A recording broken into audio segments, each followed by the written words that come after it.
Which companies do you think अगर आज वो टेढ़ी हो जाए तो सब क्रिएट कर सकती है? रैकस सबसे ज़्यादा गूगल का है, क्योंकि 80% फ़ोन में बैठा हुआ है गूगल। तो आपने अभी देखा गूगल आपकी सारी फोटोज कॉपी करता है, फाइनेंशियल रिकॉर्ड्स सारे जानता है, ड्राइव की फाइल्स देखता है और आपके सारे डिटेल्स लिंक्ड हैं सिर्फ एक जीमेल आईडी से। यदि मुझे डिटेल चाहिए, मुझे सिर्फ आपका जीमेल हैक करना है, तो रिस्क तो बहुत बड़ा है ना। तो जीमेल कैसे हैक कर सकते हैं? 12 तरीके बताऊंगा जीमेल हैक करने के, तो मुझे आपकी सारी कुंडली मिल जाएगी। पिछले 15 साल कोई locations, pictures, bank account detail, passwords, सब कुछ निकाल दूंगा। और तो और मैं आपके फ़ोन में कुछ रिमोटली इंस्टॉल भी कर सकता हूँ। ये इतना आसान है क्या? आप प्ले स्टोर खोलो।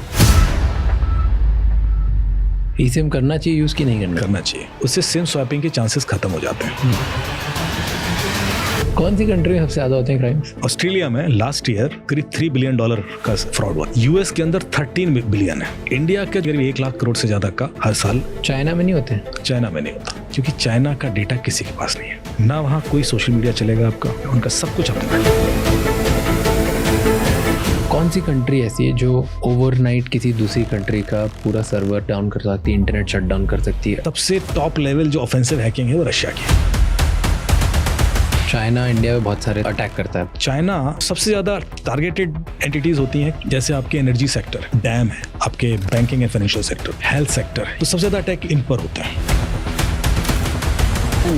Chinese hack of major telecommunications companies. Tell me a state या सिटी जहाँ पे सबसे ज्यादा क्राइम होता है। राजस्थान तो इस समय ऑलमोस्ट नंबर 1 है। नोएडा में कॉल सेंटर पकड़े गए, कर्नाटका में बहुत ज्यादा ऑपरेशंस हो रहे हैं। जहाँ पे भी बॉर्डर होगा वहाँ कोई ना कोई हॉटस्पॉट बन जाता है।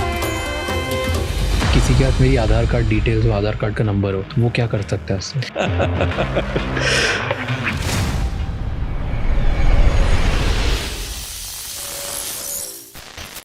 आज के हमारे गेस्ट हैं अमित दुबे, इंडिया के एक टॉप साइबर सिक्योरिटी एक्सपर्ट।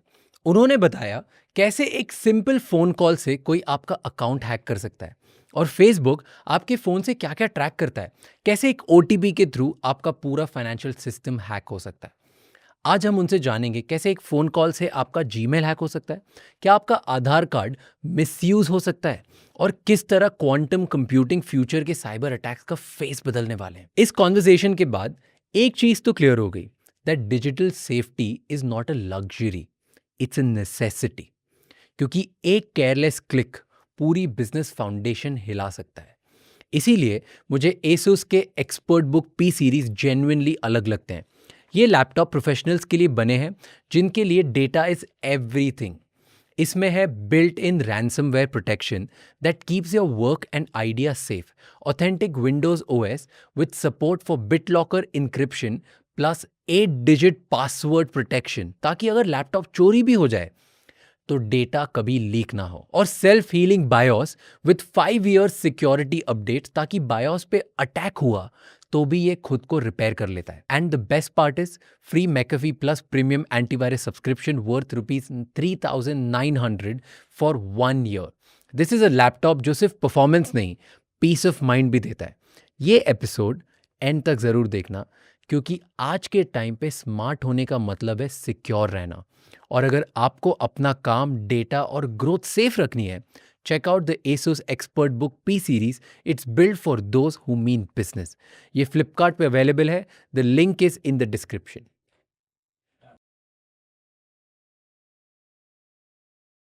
जैसे कि अभी केस आया, इंडिया के टॉप 20 लोगों में उनका नाम होगा, रिचेस्ट लोगों में। अच्छा। तो बोलते हैं कि यार मिलना है तुमसे, तो नाम सुन सर बिल्कुल कभी मिल सकता है। नहीं बोले अभी मिलना है, और कमिश्नर साहब ने नंबर दिया है कि आप। अच्छा, उनका डायरेक्टिव होना है? हाँ। अच्छा, सबका डायरेक्ट ही आता है भाई। Okay. इसमें कोई इसलिए तो कहना है, क्योंकि कोई मीडिएटर होगा ना तो ज्यादा रिस्क हो जाएगा। ट्रू। तो उनकी प्रॉब्लम ये थी, मैं गया कनॉट प्लेस। उन्होंने बोला मिलना है अभी। हाँ, मैं कनॉट प्लेस गया तो बोले कोई मुझे ब्लैकमेल कर रहा है। ठीक है, मैसेज कहाँ से आ रहा है? व्हाट्सएप नंबर है, वहां से आ रहा है। तो मैंने कहा तो वर्चुअल नंबर है, इसमें लंदन का नंबर आ रहा है। हाँ, वो उनको लग रहा था कि बंदा लंदन में है, पर बिकॉज वर्चुअल नंबर तो कहीं से भी ऑपरेट हो जाएगा। तो मैंने कहा है तो आसपास के। तो बोलते हैं कि मुझे ये बंदा मेरी वाइफ की कुछ नेकेड पिक्चर्स भेज रहा है, ऑब्सीन पिक्चर्स। ओके, प्रॉब्लम ये है कि मेरा कोई IPO आने वाला है, कुछ बड़ा कुछ काम होने वाला है, तो मेरे पर प्रेशर है कि यदि कुछ ऐसा बवाल होता है तो वो एम्पर करेगा उसको। I don't want any media involvement here, तो मैं पुलिस के पास नहीं जा सकता। अब कैसे पकड़ेंगे इसको? तो मैंने कहा आपने कोई पैसा वैसा तो नहीं दिया? बोले मैं दे चुका हूँ। तो मैंने कहा कहाँ दिया? तो बिटकॉइन वॉलेट एक शेयर किया। तो बिटकॉइन लेजर आप ट्रैक कर सकते हो पैसा किस वॉलेट से कहाँ मूव कर रहा है, but you can't find the owner of the wallet. तो पैसा मूव होकर एक वॉलेट में पाक था, मैं देख लिया कुछ 10 वॉलेट्स में अलग। तो मैंने कहा कि देखो ये बंदा जो भी है तो स्मार्ट, ये वेट करेगा, अभी इतनी जल्दी तो कन्वर्ट करेगा नहीं एक्सचेंज से। लेकिन इनका प्रेशर ये था कि और पैसा मांग रहा है और IPO आने वाला है, तो मैं तो देना पड़ेगा यार कुछ ना कुछ। तो मैंने कहा वो फोटो दिखाओ मुझे। मैंने फ़ोटो देखी, तो जब मैंने सारी फ़ोटो देखी तो करीब 17-18 पिक्चर्स थी उनकी वाइफ की। मैंने कहा ये तो मॉर्फ पिक्चर्स। बोले हाँ मॉर्फ है। अच्छा, AI से बस बनी हुई इधर उधर से बस फोटो लगा दिया, बॉडी रियलिस्टिक है, इतनी रियलिस्टिक है कि बोले मीडिया में जाएंगी तो हम कैसे डिफेंड करेंगे कि मॉर्फ्ड है। Even if it is morphed, मेरा तो डैमेज हो जाएगा। Fake pictures. अब आप सोचिए कि इतना बड़ा आदमी, इतना पावरफुल आदमी 17 डीप पिक्चर्स के चक्कर में फंस गया है। अब इस सिचुएशन से कैसे बाहर है? 17 फेक पिक्चर्स हैं। फेक।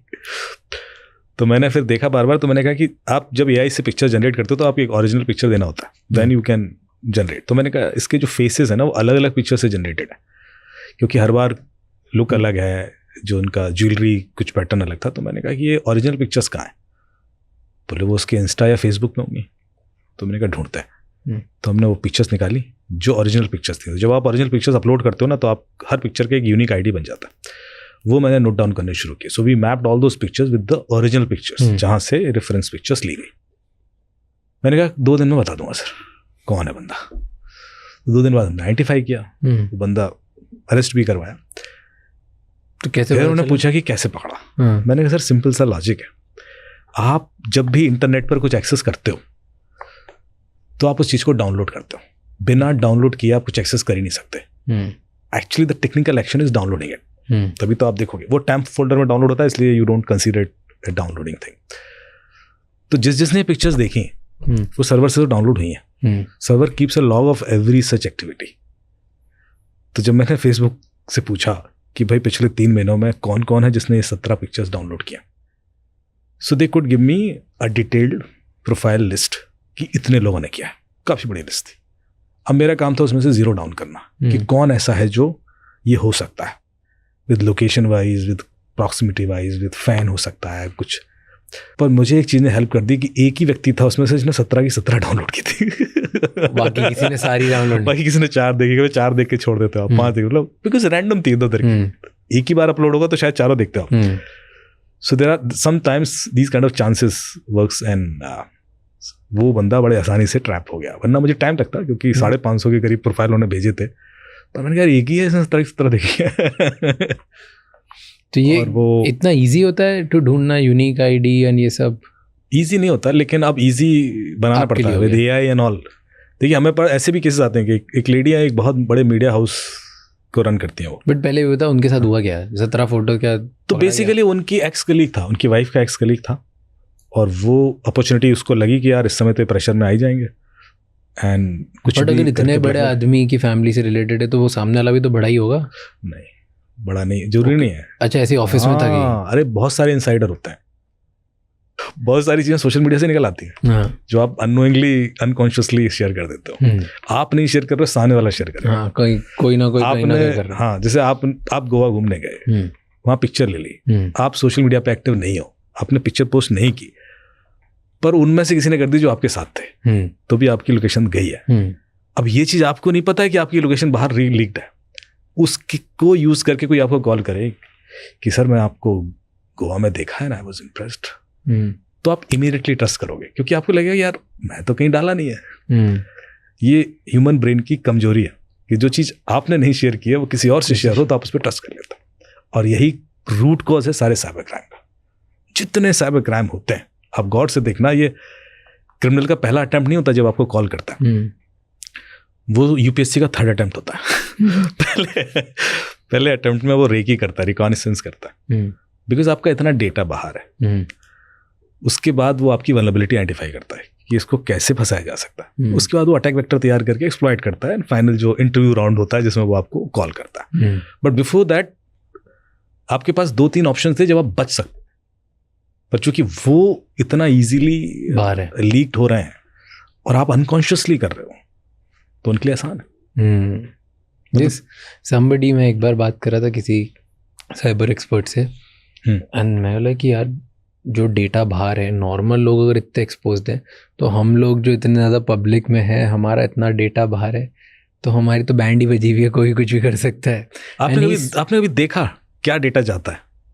कभी चेक किया? मैं आपको बताता हूँ कैसे, और ये इन्फॉर्मेशन होनी चाहिए लोगों के पास, बिकॉज आपका पॉडकास्ट इतने लोग देखते हैं, और ये बेसिक सी चीज़ है। आप प्ले स्टोर पर जाएं और कोई एप्लीकेशन सर्च करें, जैसे मैं फेसबुक सर्च करता हूँ, तो फेसबुक का आइकन आ जाएगा, उसमें दिखाई देगा कि फेसबुक के 10 बिलियन डाउनलोड हैं। दुनिया में लोग कितने हैं? 8 बिलियन। इंटरनेट कितने लोग यूज करते हैं? 4 बिलियन। 10 बिलियन डाउनलोड हैं भाई के। रिपीटेटिव डाउनलोड भी हो सकते हैं, but still this is a big number. मैंने डिलीट करके 4 बार डाउनलोड कर लिया, but still it is a big number, because 10 billion किसी और के नहीं है। मतलब वो पैटर्न तो बाकियों के लिए भी अप्लाई होता है। फिर आप क्लिक करके अंदर जाओगे तो एक ऑप्शन दिखाई देगा सी डिटेल्स करके, छुपा हुआ होता है ग्रीन कलर में, सी डिटेल्स। उसको क्लिक करेंगे तो एक पेज पर पहुंचेंगे जहां फेसबुक खुद बताएगा कि मैं क्या क्या डेटा आपका लेता रहा हूं पिछले 15-20 साल से, जब सिर्फ अब यूज़ कर रहा हूं। अब ये डेटा देखते हैं क्या है। सबसे ऊपर होगा कि आपकी हर सेकंड की लोकेशन लेता हूं मैं, GPS, cell ID, IP address, everything. फिर वो आपका सारा फाइनेंशियल डिटेल्स लेता हूं मैं, हर सेकंड की।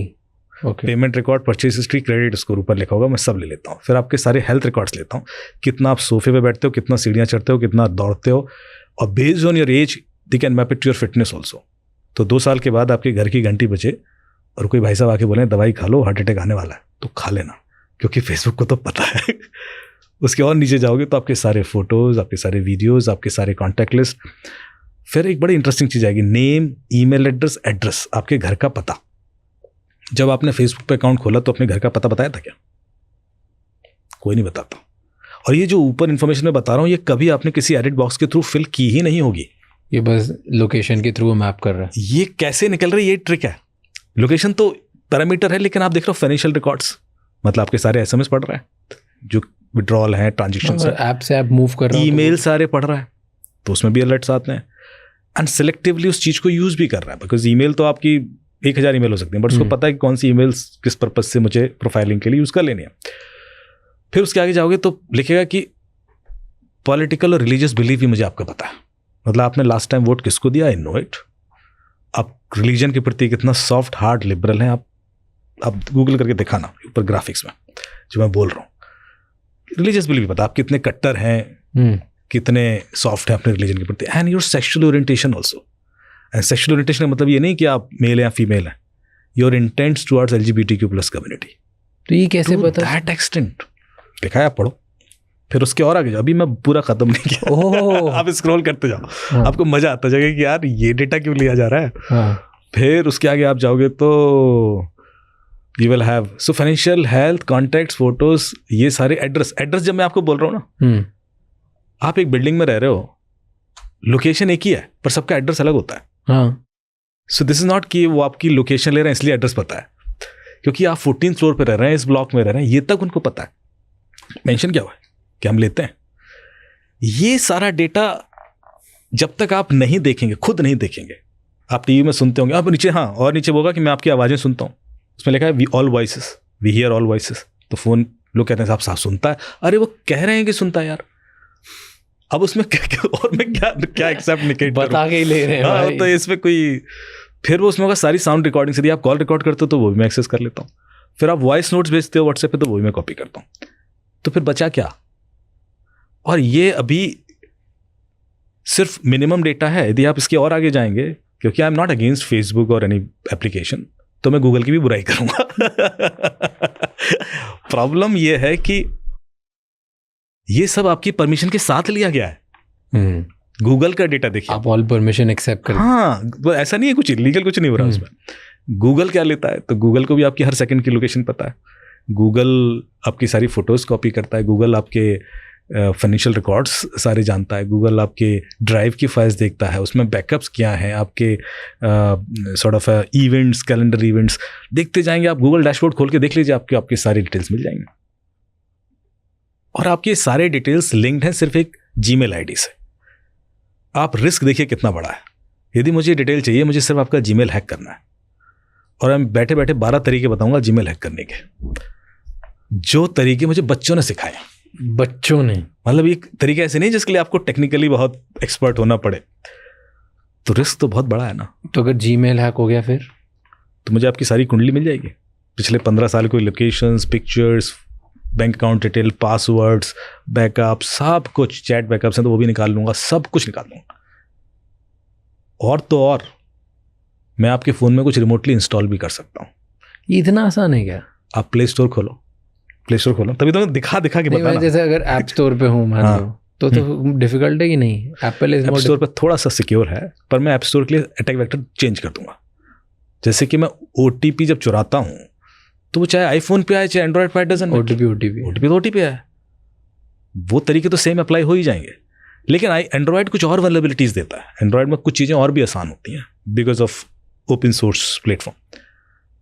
पर 80% मार्केट तो एंड्रॉइड ही है ना। लोगों को परेशानी तो वहीं होगी ना। और आईफोन यूजर का भी मैं बता दूं, जितने डिजिटल अरेस्ट के केस हुए हैं उसमें से सबके हाथ में आईफोन ही था।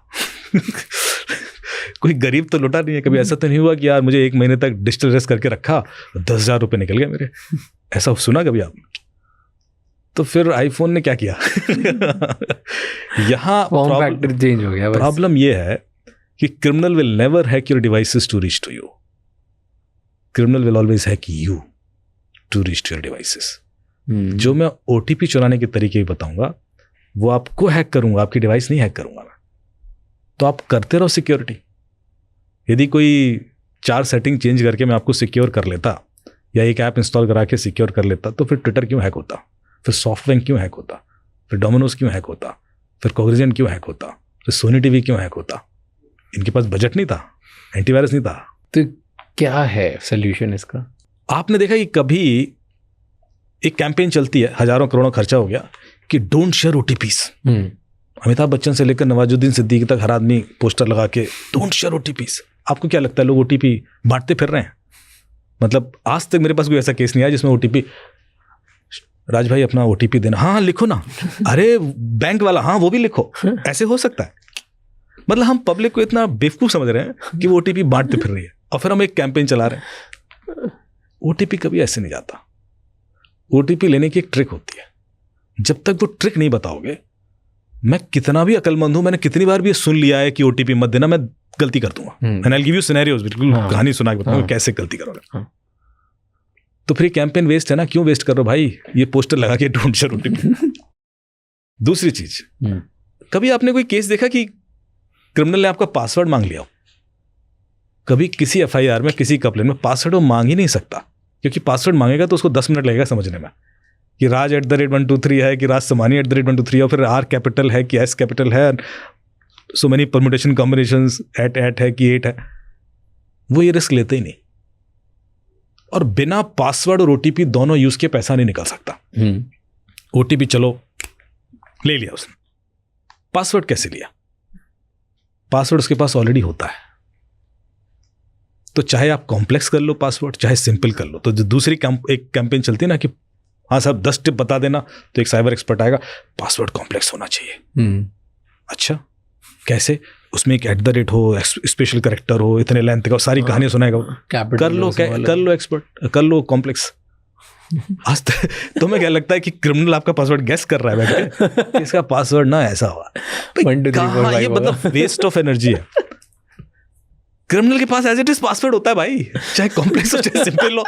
अब वो सिंपल है कॉम्प्लेक्स, उससे क्या फर्क पड़ता है? कॉपी पेस्ट करना है। हाँ, उसको फर्क नहीं पड़ता इस चीज से कि तुमने बहुत कॉम्प्लेक्स, वो हंसता और होगा कि बड़ा मजा।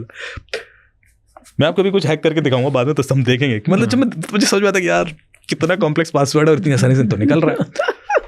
क्योंकि मैं डेली क्रिमिनल्स के साथ डील कर रहा हूँ, and I always quote this in my sessions कि whatever I have learned in my life, I have learned through criminals, because they are innovators. They always invent something and मुझे surprise कर देते हैं। अभी 11 तारीख को मूवी क्विक का एक पैच रिलीज हुआ और 48 घंटे के अंदर 40 करोड़ रुपए निकल गए 12 और 13 तारीख को। तो मैं एक टीवी डिबेट में बोल रहा था, 2 चीजें बड़ी अच्छी बताऊंगा। तो मैंने डिबेट में जाने से पहले ऐसे चैट जीपीटी से बोला, मैंने कहा यार ये मूवी क्विक का केस हुआ, जरा मुझे 2-4 बुलेट पॉइंट दे दो बिकॉज टाइम नहीं मेरे पास। तो उसने मुझे बुलेट पॉइंट दिया कि ये सारा ऐसे हुआ और लास्ट में लिखा FIR की कॉपी भी चाहिए क्या? मैंने व्हाट लिटरली मैंने कहा यार सुबह तो FIR हुई है, ये इसके पास पहुंच भी गई। ये तो हमारा डेटा जा रहा है सर। मतलब इतना फास्ट है लाइफ। अब आपके फोन में 75 एप्लीकेशंस हैं जो सिर्फ आपका डेटा लेने के लिए बैठी हैं। मैंने अभी फेसबुक गूगल का आपको बताया, आप बाकियों का भी चेक करें क्या क्या ले रहे हैं। और कुछ एप्लीकेशन सिर्फ इसलिए हैं कि वो डेटा बाहर बेच सकें। मैं सबकी इंटीग्रिटी पर डाउट नहीं कर रहा, बट कुछ तो है। बट कुछ तो सिर्फ इसलिए ही है क्योंकि उनका मॉडल जो बिजनेस मॉडल ही वही है। तो एक अच्छा चलो आप वो जाने जाओ तो वही बता देते हैं कि उसमें क्या था कि एक लेडी है जो एक कंपनी की हेड है, मीडिया कंपनी की हेड है। उनका केस आया कि साहब मुझे ना कोई गिफ्ट भेजता है। तो मैंने कहा मतलब थ्रेट देखिए कैसे कैसे होते हैं लोगों को। बोले कभी साड़ी भेजता है, कभी गजरा भेज देता है कोई, कभी ज्वेलरी भेज देता है, कभी कुछ पैसे भेज देता है, तो कुछ चीज़ें मेकअप का सामान भेजता रहता है। और हर दूसरे तीसरे दिन कोई ऑटो वाला आके मेरे से उस पर ऑफिस के गार्ड को दे जाएगा, कभी घर के गार्ड को दे जाएगा, ऐसे करके। She is a very prominent lady. तो मैंने कहा फिर डर क्या है, गिफ्ट ही तो भेज रहा है कोई। बोले प्रॉब्लम क्या है कि मैं अकेली भी ट्रैवल करती हूँ, पता नहीं कौन है जो स्टॉक कर रहा है, क्या कर रहा है, कल के दिन अचानक सामने आ जाए, कुछ हो जाए तो आई एम स्केयर्ड। तो कौन है ये बंदा? अच्छा वो जिस तरीके से भेजता है उस तक पहुंचना बड़ा मुश्किल था। ट्रिक उसकी जो थी, क्योंकि वो किसी ऑटो वाले को पैसे देके उससे भिजवा देता था और वो ऑटो वाला चला गया। ऐसे होता था कि जब तक हम पूछें। तो मैंने कहा देखो क्या भेजा उसने, डेट और टाइम बताओ। तो उन्होंने बताया कि इस तारीख को ये भेजा, इस तारीख को ये भेजा, ऐसे करके फोटोज उन्होंने भेज दिए। फिर मैंने उनका सोशल मीडिया एनालिसिस करना शुरू किया। मैंने कहा उस तारीख को आपने कुछ पोस्ट किया था कि सोशल मीडिया में? तो देखा तो कुछ चीज़ें अलाइन करनी शुरू हुई कि उन्होंने साड़ी में फोटो भेजी है, पोस्ट किया तो साड़ी भेज दी अगले दिन, ऐसे कुछ और फ्लॉन्ट किया तो अगले दिन वो ज्वेलरी भेज, ऐसे करके उसने कुछ मैच कराया हुआ था। मतलब वो चाहता है कि नोटिस करो। मैंने कहा तो है तो सोशल मीडिया पे ही। अब इनके सोशल मीडिया पर close to 1 million followers, famous, ultra famous. तो भाई आप क्या करोगे, मतलब मिलियन नहीं तो 500 मिलियन तो थे ही। मतलब क्लोज टू, हाँ मतलब ऐसे वाला नंबर है कि आप मैनुअली तो नहीं कर सकते। हमने एनालिसिस करना शुरू किया। हमने कहा देखो ये जो भेज रहा है वो है तो इसी शहर में। क्यों? क्योंकि ऑटो सही भेजता है ना, वो कुरियर से तो भेज नहीं रहा बाहर से। दूसरा इनकी एज ग्रुप के हिसाब से उसकी एज ग्रुप मैं मान के चल देता हूँ, होगा मेल फीमेल नहीं होगी, ऐसे करके मैंने फिल्टर करना शुरू किया। फिर इनके ऑफिस के लोग नहीं हो सकते, थोड़ा ऐसे निकालता गया। So we applied lots of criterias and eventually हमने एक लिस्ट निकाल ली जो करीब 1400 लोगों की लिस्ट थी, जो इस एज ग्रुप के हों, ऐसे हों, प्रोमिनेंट हों। ठीक है भाई, निकाला। फिर हमने मैनुअली बिठा के उनको रिव्यू करना शुरू किया। मैंने कहा इसमें से कोई कब मिले थे आप किससे, ऐसे करके तो डिस्कार्ड करते चले गए, ये तो हो ही नहीं सकता, ये तो ऐसा है, तो ऐसा करके फिर लिस्ट और छोटी हो गई, करीब 125 लोगों की लिस्ट हो गई। अब 125 लोगों के हमने उनके सोशल मीडिया एनालिसिस करने शुरू किए और फिर मैच करने शुरू किए कि अच्छा हमने ये भी देखा कि लाइक कौन कर रहा है। देखा जो नोटिस कर रहा है ना, तो उससे डेटा और फिल्टर हो जाता है ना कि वो लाइक तो जरूर। अब लाइक भी इनके बहुत सारे होते थे, जिसके 500K प्लस होंगे तो उसके लाइक भी ठीक ठाक होते हैं, मतलब 4000 5000 लाइक तो वैसे हो जाते थे। तो फिर हमने जीरो डाउन करके मैच करा के 100-125 लोगों तक पहुंचे। फिर उनके सोशल मीडिया एनालिसिस किए कि उनके प्रोफेशंस, एक्टिविटीज़, मूवमेंट्स कहाँ कब यहाँ होने चाहिए, उसकी जिस दिन कुरियर आया उस दिन बंदा यहाँ होना चाहिए, ऐसे करके एक लॉक कर दिया। मैंने कहा ये है। वो एक कुरियर कंपनी का CEO था और पक्का वही निकला। हाँ ही एक्सेप्टेड। तो फिर कुरियर से क्यों नहीं भेज रहा था? वो डरा हुआ था कि एक्सपोज जाएगा।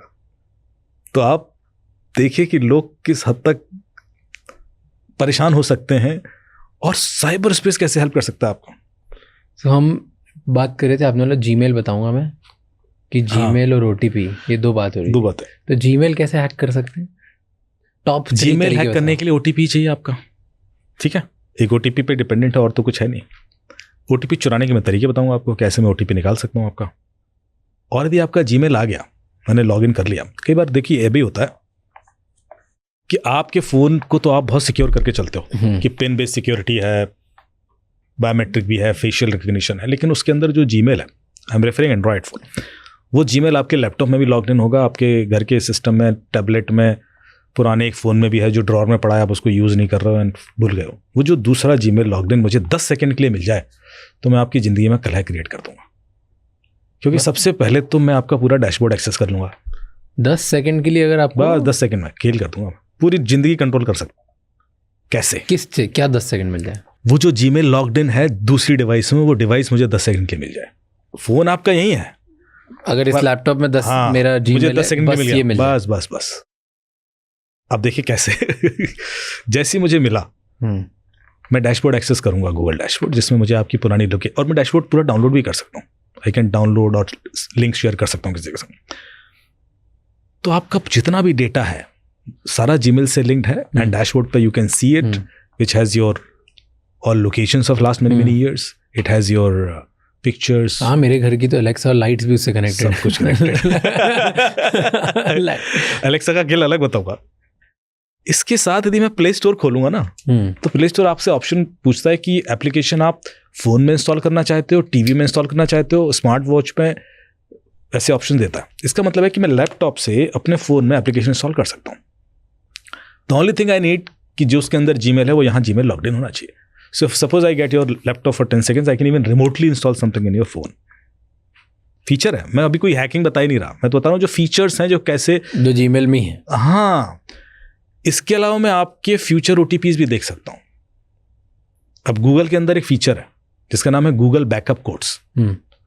तो जब आप गूगल जीमेल की सेटिंग्स में जाएंगे तो 2-factor ऑथेंटिकेशन के अंदर you will have multiple options कि आप OTP बेस्ड कर सकते हो, ऑथेंटिकेटर जो app authentication based, device based, email based. Last में एक ऑप्शन आएगा गूगल बैकअप कोड्स, उसको आप क्लिक करें तो आप 10 OTPs डाउनलोड कर सकते हैं गूगल के, जो आप भविष्य में कभी भी यूज़ कर सकते हैं, और वो सब पे चलेंगे regardless of what OTP। Backup codes वो फीचर है क्यों, लोगों को पता नहीं। फीचर इसलिए कि कल के दिन आपका फ़ोन चोरी हो गया, अब इमीडिएटली आप उसको ट्रैक करना चाहते हो, तो सिम तो वही है, OTP तो उसे आएगा। तो आपके पास यदि बैकअप कोड होगा तो you can log in from any other device and you can track it. या आप ट्रैवल कर रहे हैं, suppose your network is not working and you need to log in, तो आप बैकअप कोड यूज़ कर सकते हैं। बट ये फीचर मिसयूज हो जाता है यदि आपको पता नहीं है कि ऐसा है। मतलब मेरे पास केसेस आए, इसलिए बता रहा हूँ कि लोग थ्रेटनेड है कि उनका ईमेल यूज़ हो रहा है, मैं तो लॉग आउट कर दिया सर, तब भी थ्रेटनिंग ईमेल जा रही है मेरे ईमेल से। अच्छा, तो मैंने और चेक किया तो किसी ने शेड्यूल कर रखी थी, मतलब आपके जीमेल का एक्सेस मुझे मिल गया तो मैं अगली 10, 12, 15 ईमेल शेड्यूल कर सकता हूँ, वो उस तारीख को उस दिन जाएंगे और आपको पता नहीं होगा कि आपके नाम से ईमेल जा रही है, किसी को धमकी दी जा रही है। तो जब हमने देखा कि शेड्यूलर में ईमेल है वो डिलीट करवा दी, मैंने कहा भाई ये तो डिलीट करो पहले, लॉग आउट कर दिया, अब नहीं जाएंगी। 2 दिन बाद फिर कॉल आ गया, सर अभी भी जा रही है। मैंने कहा यार अब कैसे जा सकते हो, अब तो जीमेल लॉग आउट करके बैठे हो। तो फिर मैंने IP एड्रेस देखे, तो आपने जीमेल में देख सकते हो कि आपका जीमेल कहाँ से लॉग इन हुआ। इनबॉक्स के नीचे राइट साइड एक ऑप्शन आता है डिटेल्स करके, वहाँ क्लिक करोगे तो दिख जाता है। तो मैंने देखा इन्हीं के घर से हो रही है, तो मैंने कहा यार कौन कर रहा है। तो उनके लैपटॉप के डाउनलोड फोल्डर में मुझे वो बैकअप कोड्स मिल गए, 10 OTP। तो मैंने टाइमिंग देखी, किसने डिवाइस एक्सेस किया है, तो उनके बच्चे ने की थी, वो भेजता था। तो बच्चा ही थ्रेटन कर रहा था घर वाले पापा को, पापा की ईमेल आईडी को यूज करके स्कूल को थ्रेटनिंग ईमेल भेजता था कि एग्जाम पोस्टपोन कर दो, ये कर दो, इनकी ईमेल से जाता था। अब चूंकि उसी स्कूल में पढ़ता है बच्चा, तो ये इसके माँ बाप को बोलते थे, वो कहते यार मैं तो भेज ही नहीं रहा। तो ऐसे मिसयूज भी होता। तो मैं अभी मतलब उन चीज़ों पे पॉइंट आउट करना चाहता हूँ जो सिंपल फीचर्स हैं, एंड कोई भी मिसयूज कर सकता है, बिकॉज यू डोंट नो कि यार इसकी वजह से आपकी लाइफ में क्या कल होगा। अब लोग, जब मैं किसी पॉडकास्ट में जाता हूँ, लोग कहते हैं सर, एक बड़ा अजीब सा सवाल पूछते हैं, सर साइबर क्राइम क्या होता है, ऐसे करके। तो मुझे हंसी आ जाती है। मैं कहता साइबर क्राइम कुछ नहीं होता, जो भी क्राइम हम कर रहे हैं वो हम साइबर स्पेस से सॉल्व करते हैं। आज की डेट में मर्डर मिस्ट्री सॉल्व करते हैं, किडनैपिंग केसेस आते हैं मेरे पास, फाइनेंशियल फ्रॉड आते हैं, कॉर्पोरेट फ्रॉड्स आते हैं, टेररिस्ट केसेस आते हैं। मतलब आप इमेजिन नहीं कर सकते ऐसे केसेस आते हैं कि साहब ये है, वो साइबर से सॉल्व होगा, क्योंकि मुझे वहीं से पैटर्न मिलेगा और मैं क्लिक कर दूंगा। और जब मेरे पास आते हैं तो मुझे सिर्फ सिम्टम्स बताए जाते हैं कि सर ऐसा ऐसा कुछ हो रहा है, अब बताओ कौन हो सकता है। और आपको फिर सोचना होता है कि इस सिम्टम के बेस पर, जैसे मान लो आपको कल के दिन एक थ्रेटनिंग ईमेल आ जाए, और वो ईमेल आए प्रोटॉन मेल से। प्रोटॉन मेल है हिडन ईमेल है, जो डार्क वेब ईमेल, जिस पे सोर्स का आईपी नहीं मिलता आपको, और उसने थ्रेटनिंग धमकी दे रखी है, या व्हाट्सएप पे धमकी आ जाए जिसमें वर्चुअल नंबर यूज कर रहा है आदमी, तो आप कैसे पकड़ेंगे उसको? तो नॉर्मली जो नॉर्मल पुलिसिंग है वो वहां पर रुक जाती है, स्टक हो जाती है। पर मैं आपको बता दूं कि जितने पिछले 3 साल में केसेस मैंने सॉल्व किए हैं, हर क्रिमिनल वीपीएन यूज कर रहा था, हर क्रिमिनल प्रोटॉन मेल यूज कर रहा था, हर क्रिमिनल वर्चुअल नंबर्स यूज कर रहा था। Despite of that we could catch them. कैसे? तो वो बता दें अभी? हाँ, बताओ, सब बताओ। एक तरीका बताऊंगा। होता क्या है कि जो आपको धमकी दे रहा है, हम 2-4 एजम्पशन लेके चलते हैं। तो जो पहला तरीका है एक एजम्पशन पे, एजम्पशन ये है कि वो आपके आसपास हो सकता है, वो आपको जानता तो है, और वो आपके एरिया में या आपके शहर में हो सकता है। अब उसने वीपीएन यूज करके आपको धमकी दिया। मुझे ये देखना है कि उसी टाइम पर ये वाला वीपीएन इस शहर में और कौन यूज कर रहा था, वो निकाल लेता हूँ ऑपरेटर से। तो पहला तो ये तरीका, मैं ये चीज पूरे इंडिया के लिए भी निकाल सकता हूँ। हो सकता है कि इंडिया से मुझे 10,000 लोग मिले, 8,000 लोग मिले, 1 लाख लोग मिले, पर मेरा काम है उसको जीरो डाउन करना कि अब इसमें से आप, फिर और पैटर्न भी देखता हूँ, क्योंकि ऐसा थोड़ा ना कि एक ही बार धमकी आई होगी, 4 बार धमकी आई होगी। अब मेरे लिए और ज़्यादा जीरो डाउन कर सकता हूँ कि 4 बार ये बंदा उस समय इसी वीपीएन को इस्तेमाल कर रहा था, तो मैं और क्लोज पहुँच सकता हूँ। तो ये तो एक तरीका होता है, क्योंकि बाकी तरीके थोड़े सेंसिटिव हैं, वो डिस्क्लोज कर देंगे तो क्रिमिनल। ठीक है। तो ये जो केस है, मैं इसलिए बताना चाह रहा था कि लोगों को पता पड़े कि जो डेटा आपका जा रहा है, यदि गलत हाथों में चला गया, जो कि जाता ही है, क्योंकि इस दुनिया में 2 ही तरह के लोग हैं, एक जिनको पता है कि वो हैक हो गए और दूसरे जिनको पता नहीं कि वो हैक हो गए। अब आपको चेक करना है कि आप कितनी बार हैक हो गए, तो आप चेक कर सकते हैं। कैसे? आप एक वेबसाइट पर जाएं, haveibeenpound.com, HAVEIBEENPWNED.com, PWNED.com। आप गूगल करोगे, पहली लिंक ये मिल जाएगी आपको। Have I been? आप हैव आई बीन लिखो, बस पहली लिंक आपको गूगल पे वही मिलेगी। Okay. क्या है Have I been pond? pound.com। उस पर अपना ईमेल आईडी डाल दें, जो वो वाला ईमेल आईडी जो आप मोबाइल में यूज करते हैं, तो आपको बता देगा कि आपके पासवर्ड, आपके बैंक डिटेल्स, आपके पर्सनल डिटेल्स कहाँ कहाँ पड़े हुए हैं, जो अलग अलग सोर्सेज से लीक होकर डार्क वेब में पहुंचे। ऑन एन एवरेज 15 से 20 जगह तो पड़े होंगे हर व्यक्ति के। अभी लास्ट मंथ की एक न्यूज़ आई कि 16 बिलियन पासवर्ड लीक हुए, पढ़ी होगी आपने। 16 बिलियन पासवर्ड मार्केट में आ गए। दुनिया में लोग कितने? 8 बिलियन। इंटरनेट कितने लोगों के पास है? 4 बिलियन। और 16 बिलियन पासवर्ड बाहर हैं, और हम आंख बंद करके सो रहे हैं कि मेरा तो बहुत कॉम्प्लेक्स है, मेरा थोड़े ना बाहर होगा। तो ये सच्चाई है सर, और ये प्रिपरेशन है। फिर आपने मुझे एक बात नहीं बताई, जीमेल कैसे हैक होगा अगर मुझे करना हो? Okay good.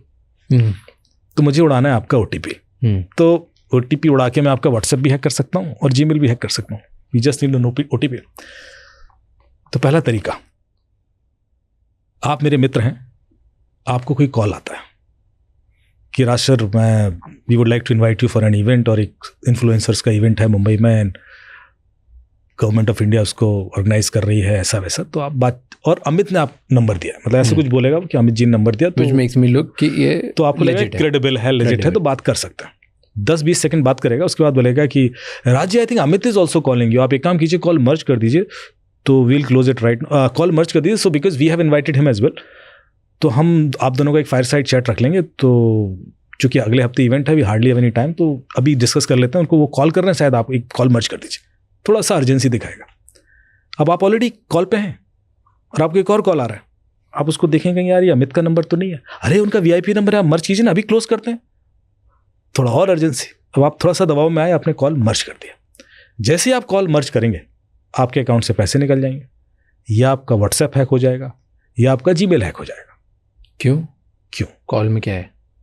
आपने कोई ओटीपी दिया क्या? आपने कोई क्यूआर कोड स्कैन किया? आपने कोई लिंक क्लिक किया? आपने कोई ऐप इंस्टॉल की? तो फिर पैसे क्यों निकले? हाँ, कैसे? सोचो, ये तो मैं बोल रहा हूँ। कैसे? तो फोन ही तो उठाया। कोई ये सॉफ्टवेयर पहला तरीका ना कुछ सॉफ्टवेयर नहीं है, बस इसके अलावा कुछ नहीं हुआ है। जितना मैंने बताया उतना ही हुआ है। अब जादूगर का जादू तब तक होता है जब तक पीछे का कहानी नहीं पता होती कि यार ये मिरर दिखा के आते गायब तो कर ऐसे बस इसमें ही पैसे चुरा लिए। अब देखिए ना क्यों निकले, कारण बताता हूँ ना।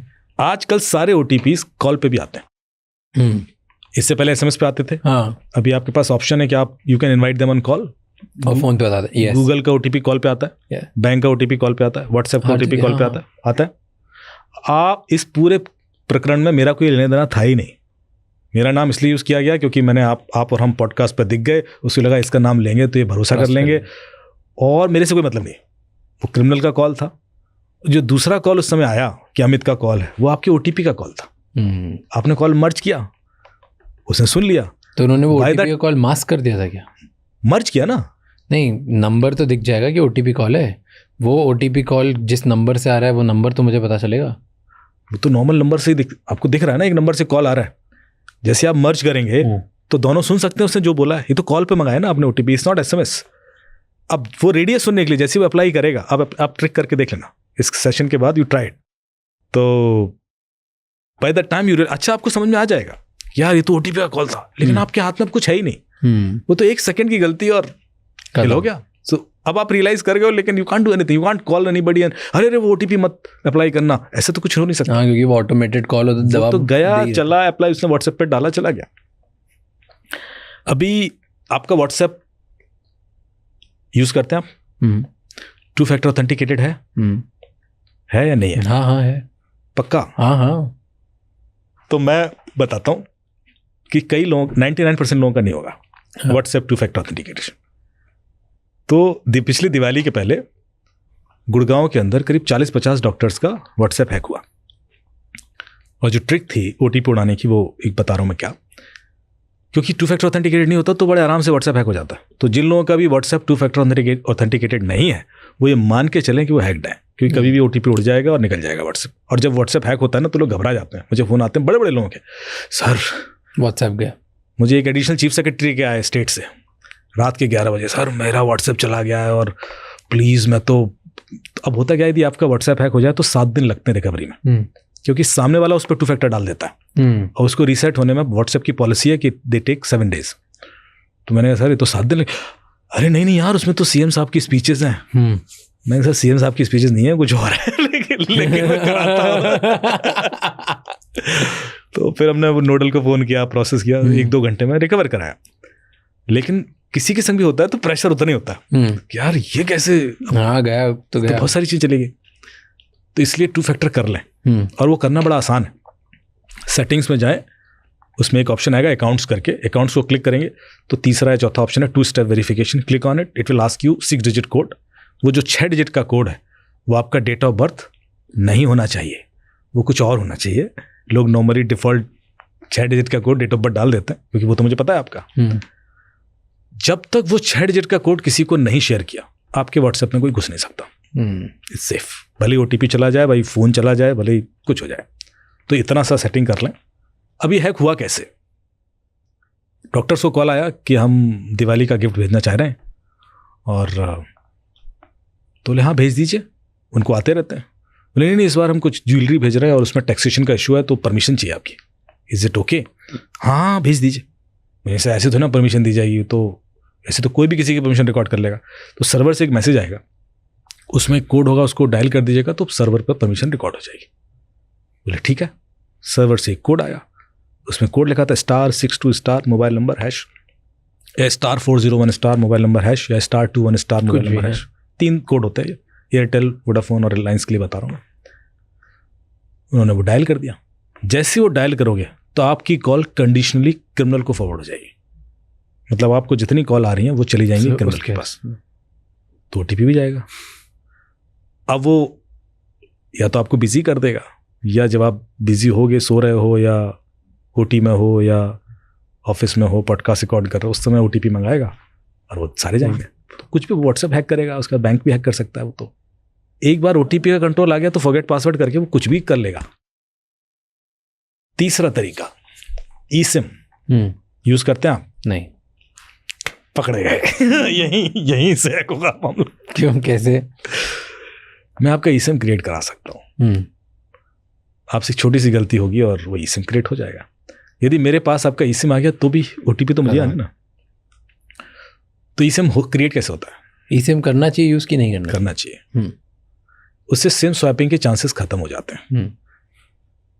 जैसे सिम स्वैपिंग कैसे होती है, मेरे पास जैसे केसेस आए कि आप किसी ने चार्जिंग पर फ़ोन लगा दिया और 2 मिनट के लिए इधर उधर हो गया और किसी ने सिम स्वैप कर दिया। और वो सिम स्वैप जो करेगा ना, दूसरा सिम जो डालेगा उसमें भी इंटरनेट एक्सेस होगा। नंबर दूसरा है, इंटरनेट एक्सेस होगा। तो आपको 10-15 दिन तक पता ही नहीं पड़ता कि आपका सिम स्वैप हो गया है, बिकॉज आपका व्हाट्सएप चल रहा है, आपका सब कुछ चल रहा है, सोशल मीडिया चल रहा है। फ़ोन कैसे करती है? और आपको जो कॉल आते हैं वो यदि आप नॉर्मल कॉल नहीं उठा रहे हो तो आपको व्हाट्सएप पे कॉल कर देता है आदमी। आप किसी को कॉल कर रहे हो, उसने नहीं उठाया तो आप भी व्हाट्सएप पे कॉल कर देते हो। So practically you don't realise for a very long period that आपका सिम चला गया और आपको अलर्ट भी नहीं आते ट्रांजेक्शन के, तो आपका पैसा भी निकल रहा होता है। ये थोड़ा डिफिकल्ट है, मतलब ये तो पता चल जाएगा लोगों को। कैसे नंबर मैं फ़ोन करूंगा, जैसे आपको फ़ोन किया तो आप अननोन नंबर देख के या तो उठाओगे नहीं उठाओगे तो बोले राज तो इससे क्यों फ़ोन कर रहा? नहीं बताते लोग। आपकी लाइफ में शायद लोग इतना कॉन्शियस हों। मेरे पास प्रैक्टिकल केसेस आए, लोग 10 दिन बाद आएगी, सर मुझे पता ही नहीं था कि मेरा सिम स्वैप। हम क्योंकि सब कुछ नॉर्मल चल रहे थे अनकॉन्शियसली। ये है कि either the person is very close to you तो शायद बता देगा। इफ़ यू आर बिजनेस मैं कर रहा हूँ, लोगों को कॉल करो तो आपके पास 2 नंबर भी हो सकते हैं, आ गया दूसरे नंबर से तो ऐसा तो ना बोलेगा कि इस नंबर से क्यों कॉल किया, ऐसा कोई ऑब्जेक्ट करता नहीं है। उसके बाद दूसरा तरीका कि आपका फ़ोन यहाँ पड़ा हुआ है, चार्जिंग पर लगा के गए हो आप और आपका OTP आता है तो फ्लैश करता है स्क्रीन पर, तो कोई देखकर व्हाट्सएप कॉन्फ़िगर कर सकता है या जो भी मंगाना चाह रहा है। तो उसमें एक ऑप्शन है कि आप सेटिंग्स में जाएं, लॉक मोड में SMS विजिबिलिटी डिसेबल कर दें कि वो SMS फ्लैश ना, OTP SMS फ्लैश ना। ठीक है, आप जाएंगे सेटिंग कर देंगे। अब आप चार्जिंग पर लगा के चले गए या आप टेबल पर रख के वॉशरूम में चले गए तो मैं OTP कॉल पे मंगाऊंगा, क्योंकि लॉक मोड में मैं कॉल तो उठा सकता हूं, OTP सुन लूंगा। तो क्या करें, फोन छोड़ के ही नहीं जाना है, क्योंकि मैं कितनी सेटिंग बताऊंगा जेब में ही रखना। आप जब मेरा पर्पस सेटिंग्स करवाना नहीं है, मेरा पर्पस है कॉन्शियसनेस बिल्ड कर देना आपके अंदर कि आपको पता होना चाहिए कि फोन आपका सिर्फ फोन रहा नहीं। और ये इसी गलती की वजह से होता है। मैं आपको गलतियां बताते जाऊंगा and then you will realise यार ये तो कोई भी कर सकता है। तो अगर eSIM हो तो फिर सिम स्वैपिंग नहीं हो सकती? नहीं हो सकती, लेकिन eSIM यदि आपका नहीं है तो कोई क्रिएट करा सकता है। तो हम ही खुद ही जाके क्रिएट कर लें पहले। तो eSIM कैसे जनरेट होता है कि आपके नंबर से एक SMS जाता है ऑपरेटर को, eSIM स्पेस ईमेल आईडी, जैसे एयरटेल है तो 121 को जाएगा, eSIM स्पेस ईमेल आईडी। फिर वहाँ से एक रिस्पॉन्स आता है आपको कि we have received your eSIM request blah blah blah blah blah. If it is a genuine request तो आप 1 रिप्लाई करते हैं, 1 लिख कर उसको रिप्लाई करें। जब आप 1 लिख कर रिप्लाई करते हो तो जो आपने पहला मैसेज भेजा उसमें eSIM स्पेस ईमेल आईडी, उस ईमेल आईडी पे आपको एक QR कोड आ जाता है। उस QR कोड को आप आईफोन से स्कैन करोगे तो आपके फ़ोन में सिम आ जाता है। अब आईफोन में एक ही सिम स्लॉट होता है तो उसमें आप 2 सिम रख सकते हैं, फिर एक फिजिकल सिम भी रख सकते हैं। अब इसको क्रिमिनल कैसे मिसयूज़ करेगा, वो पहला जो SMS है आपका वो खुद भेज देगा स्पूफ करके। आपके नंबर से SMS तो भेजा जा सकता है, सर्वर से रिस्पॉन्स आएगा, वो आप ही को आएगा। मैं आपके नंबर से SMS भेज तो सकता हूँ, रिसीव नहीं कर सकता। रिसीव तो आप ही करोगे। मैं आपके नंबर से कॉल कर तो सकता हूँ, रिसीव तो आप ही करोगे। बस यही सोल्यूशन है यहाँ पर। तो जब आपको वो रिसीव मैसेज आएगा कि आपकी eSIM रिक्वेस्ट आई और आपको पता नहीं है, ये उन लोगों के संग ज़्यादा होता है जिनको आइडिया नहीं कि eSIM क्या होता है, तो उससे पहले वो आपको कॉल करेगा, क्रिमिनल कहेगा कि सर आपको तो पता है कि साइबर क्राइम काफ़ी बढ़ गया है। आप कहोगे हाँ, तो आपको तो पता ही होगा सर कि ट्राई की अभी नई रेगुलेशन आई है। हाँ, आपको तो पता ही होगा सर आज सुबह की न्यूज़ है कि 7 साल से पुराने सारे सिम कार्ड बंद कर दिए जाएँ जिनका KYC नहीं है। तो सर आपको तो पता होगा कि आज तो डेडलाइन है सर। वो बार बार बोलेगा आपको तो पता ही होगा, आपको तो पता ही होगा। पता क्यों? हमारे दिमाग की एक कमजोरी है। यदि कोई आपको बोलता है ना कि आपको तो पता है तो आप उसको काउंटर नहीं करते कि नहीं मुझे नहीं पता। जितने गवर्नमेंट ऑफिसर्स हैं ना, ब्यूरोक्रेट्स, जब उनके यहाँ कोई माल बेचने जाता है ना, ऐसे उसको सर आपको तो सब पता है, आपको क्या सिखाना सर, आप तो चुपचाप, उनको कुछ नहीं पता होता लेकिन दे नेवर डिनाई। तो उस चक्कर में आप उसको काउंटर नहीं करते हो। कहता है सर तो आप थोड़ा पैनिक हो जाते हो, अरे ऐसे कैसे KYC मतलब अभी कैसे करा दूं मैं? अरे कुछ नहीं करना है सर, आपको तो पता है सिंपल है, आजकल तो सब ऑटोमेटिक हो जाता है। सर्वर से एक मैसेज आएगा, उसको 1 लिख के भेज देना, हो गया KYC सर। बस हमें ये तो पता करना है कि आप एक्टिव हो कि नहीं। हाँ ये सिंपल है। तो मैसेज आया, उस पर सिम ई सिम कुछ लिखा हुआ है, आपको लग रहा है सिम से ही लेना देना है कुछ, आप ज़्यादा डिटेल में पढ़ोगे नहीं, मन लिख के भेज दोगे, खत्म, वहाँ आ गया QR कोड, खेल खत्म हो गया। कौन सी कंट्री में सबसे ज़्यादा होते हैं क्राइम्स? किस कंट्री में नहीं होते बता सकता हूँ, सबका बता दूंगा मैं। ऑस्ट्रेलिया में लास्ट ईयर करीब $3 बिलियन का फ्रॉड हुआ, साइबर फ्रॉड। जापान में भी इसी स्केल का है। यूके के अंदर हर दिन करीब 3 मिलियन, ऑस्ट्रेलिया का 3 बिलियन बोल रहा हूँ, 3 बिलियन का हुआ। यूके के अंदर हर दिन 3 मिलियन पाउंड का नुकसान होता है साइबर फ्रॉड में। यूएस के अंदर 13 बिलियन है साल भर का, 13 साल भर का। हाँ आप डेटा देखेंगे। जापान के अंदर भी इतना ही करीब 2-3 बिलियन का है। हाँ अब इंडिया पे आते हैं।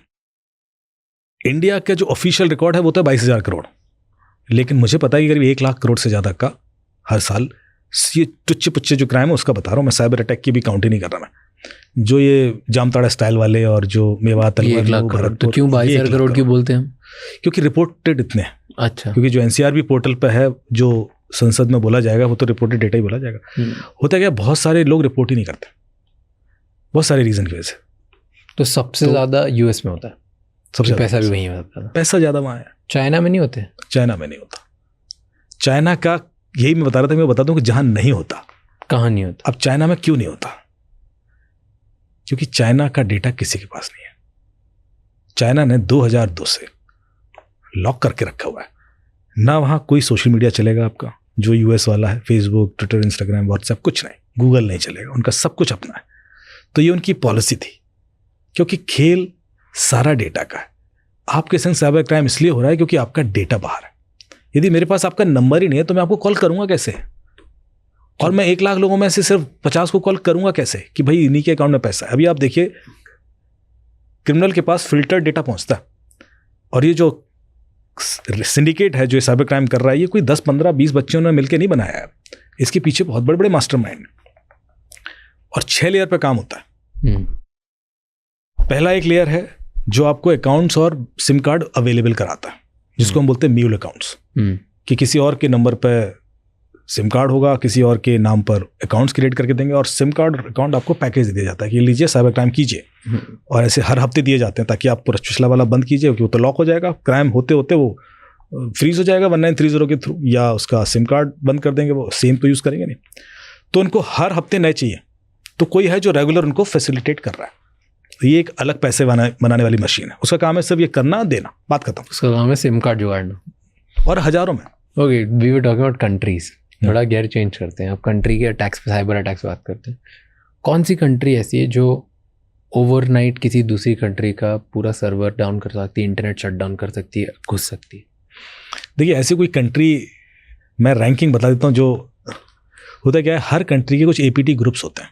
APT मतलब? APT होता है एडवांस परसिस्टेंट थ्रेट।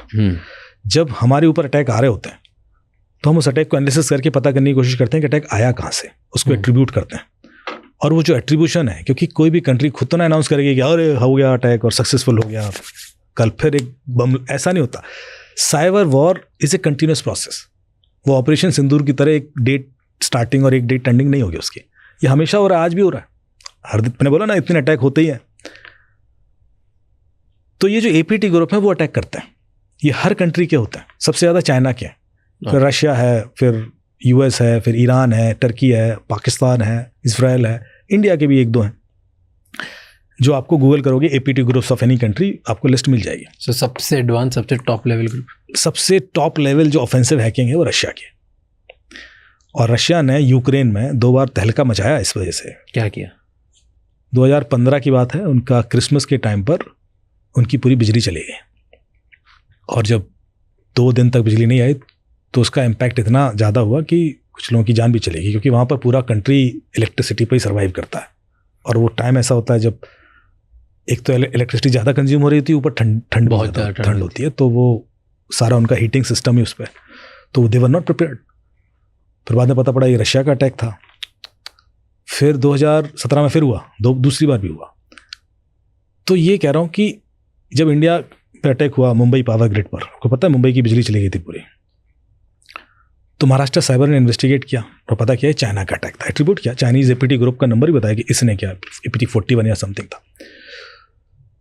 तो इंडिया पर भी ऐसे बहुत अटैक हुए जो सीधे सीधे एट्रीब्यूट किए गए कि भाई एम्स का जो अटैक था वो भी चाइना का ही था, और वो एट्रीब्यूट किया गया था क्लियरली, इन्वेस्टिगेशन में निकल के आया था कि कहाँ से कौन सा सिग्नेचर यूज़ किया गया।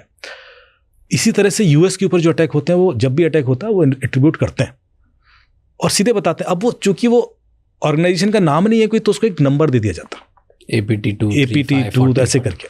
और फिर उसके बाद यदि वैसा ही अटैक, वैसी सिग्नेचर दोबारा किसी कंट्री पे हुआ तो मैप करके देख लेते हैं, अरे ये हमारे लिए भी है। इस तरह से होता है। सो उसका डेटाबेस बनता चला जाता। इसको बोलते हैं थ्रेट इंटेल गैदर करना। तो हर एक ऑर्गेनाइजेशन को इसकी जरूरत होती है कि अभी ये लोग क्या क्या कैपेबिलिटीज हैं इनके पास, क्या क्या कर सकते हैं।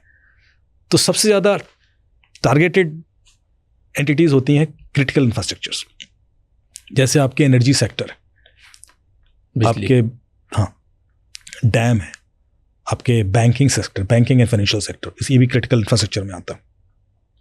हेल्थ सेक्टर, ये भी क्रिटिकल इंफ्रास्ट्रक्चर्स। तो सबसे ज़्यादा अटैक इन पर होते हैं। क्यों?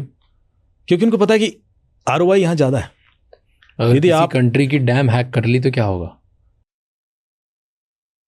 यदि भाखड़ा नंगल डैम के गेट के कंट्रोल जो स्कैडा बेस्ड हैं किसी ने खोल दिए, तो आपको पता है कि यदि वो पानी फुल फ्लो में वहाँ से बहेगा तो कितने घंटे में दिल्ली आ जाएगा? 5 घंटे में खत्म पूरा। और 5 घंटे आप फड़फड़ाते रहोगे कि आप बंद कैसे करें, चोक हो गया। इससे बड़ा अटैक क्या हो सकता है?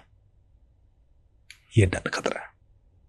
आप प्लेन क्रैश करवा सकते हो, आप कंफ्यूजन क्रिएट करके रेलवे में एक्सीडेंट करा सकते हो। क्योंकि आजकल तो इसलिए हम कहते हैं कि IT और OT 2 तरह के इंफ्रास्ट्रक्चर होते हैं। IT और OT होता है जो ऑपरेशन टेक्नोलॉजी, वहाँ बहुत ज़्यादा वल्नरेबिलिटीज़ हैं। जैसे जो इंडस्ट्रियल सिस्टम्स हैं, जो हॉस्पिटल्स हैं, जहाँ पर चीज़ें वाईफाई से कनेक्टेड हैं पर सिक्योर नहीं है, एक्सटर्नल एंटिटीज़ भी उसको कंट्रोल कर सकती हैं, तो वहाँ चीज़ें क्रिपल कर जाएंगी। जैसे वाना क्राई का जब अटैक आया लंदन में, तो ऑपरेशन नहीं हो पाए, सारी चीज़ें बंद हो गई।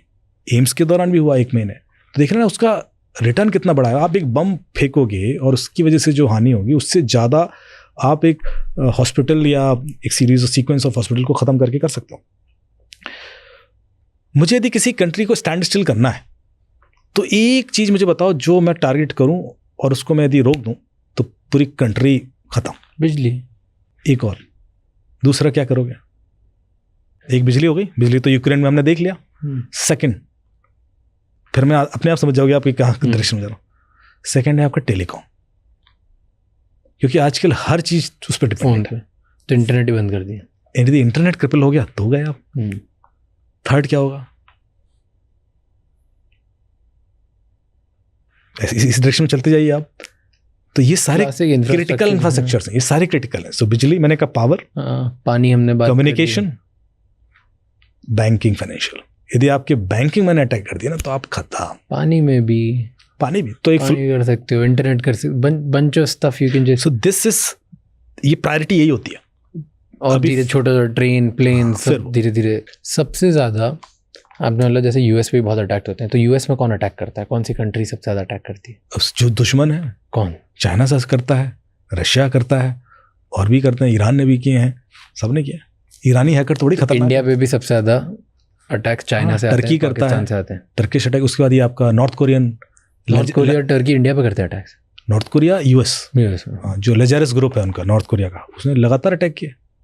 और भी बहुत सारे ऐसे वेल नोन है, जो कई सारे हैं जो बोस्ट भी करता है। कई सारे एपीटी ग्रुप नाम बता देता है ये लो, हमने चुराया तुम्हारे 2 करोड़, मतलब 2000 करोड़, $2 बिलियन। एग्जैक्टली।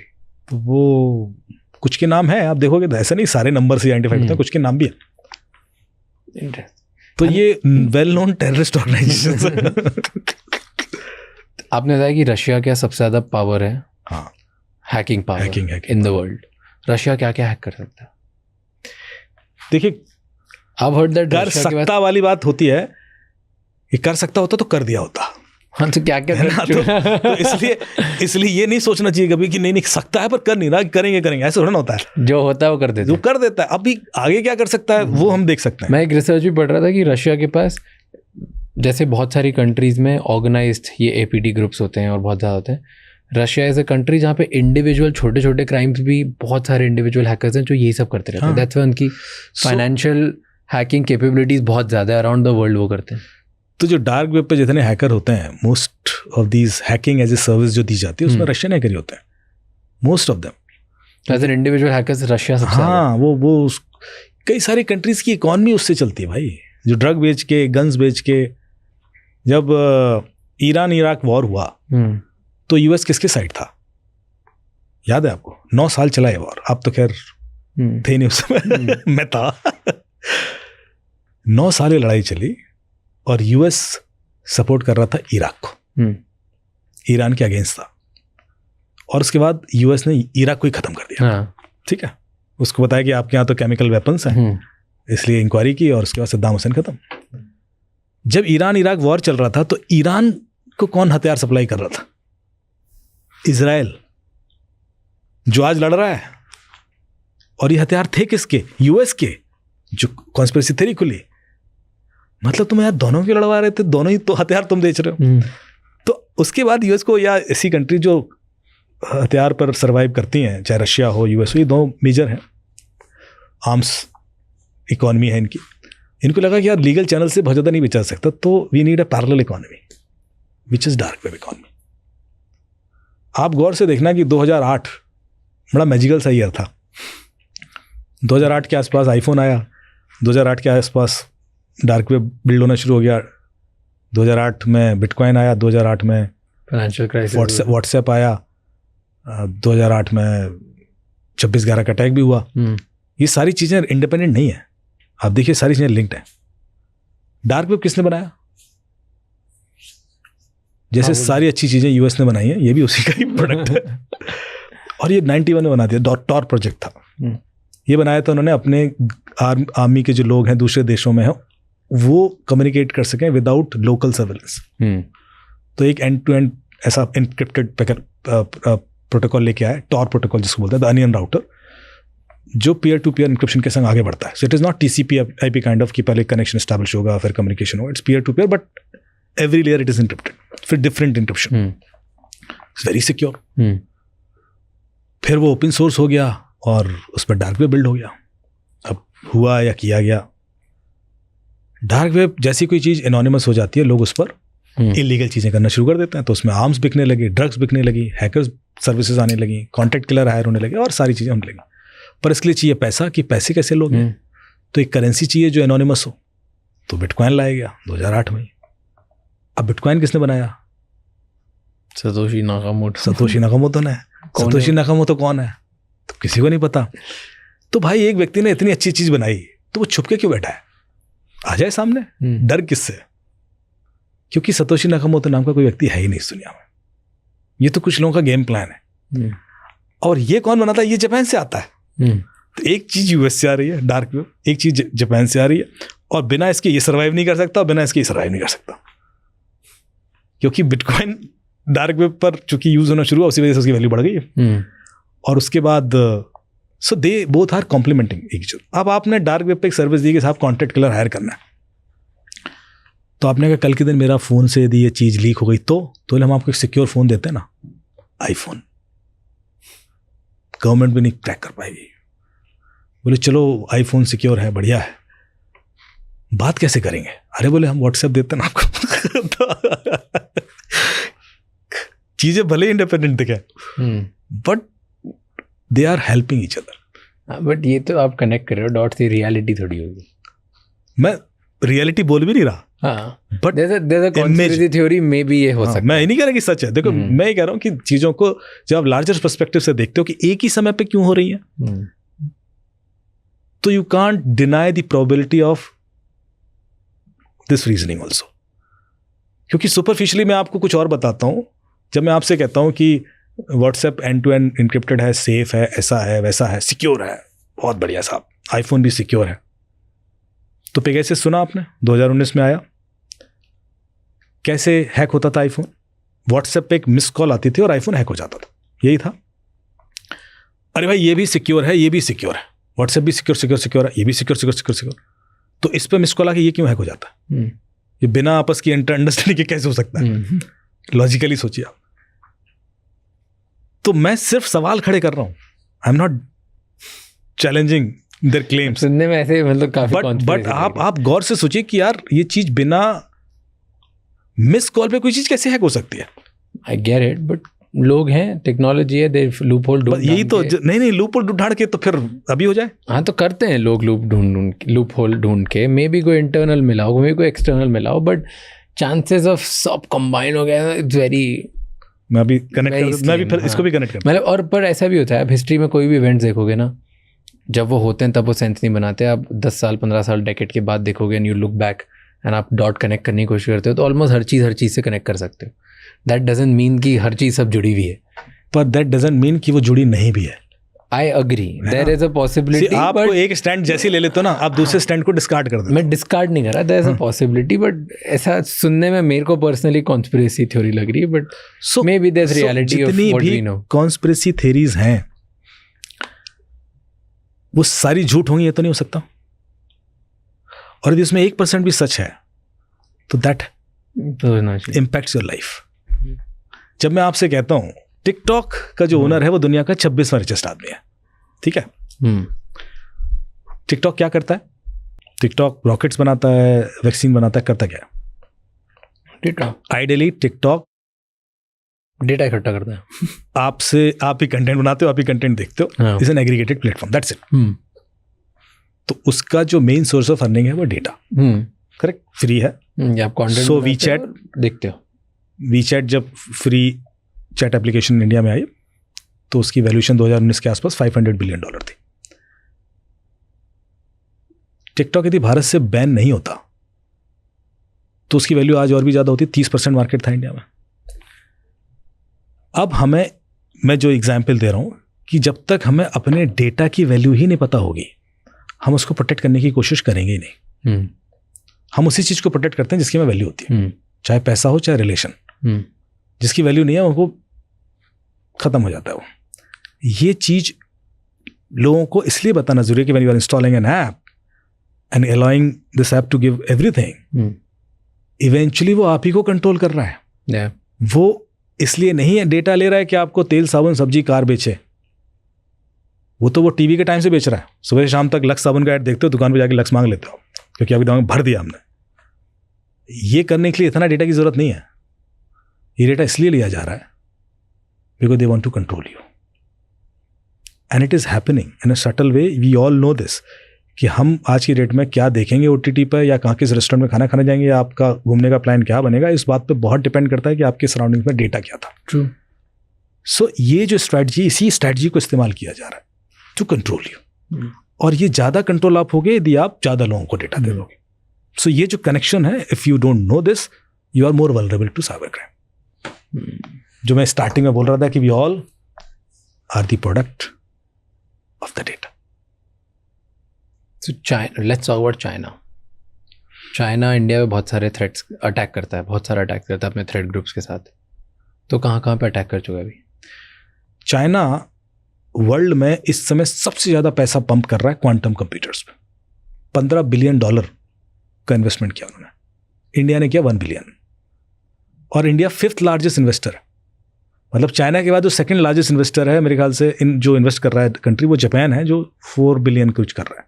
उसके बाद कनाडा है, US और इंडिया, जो सब 1 to 2 बिलियन में ही है।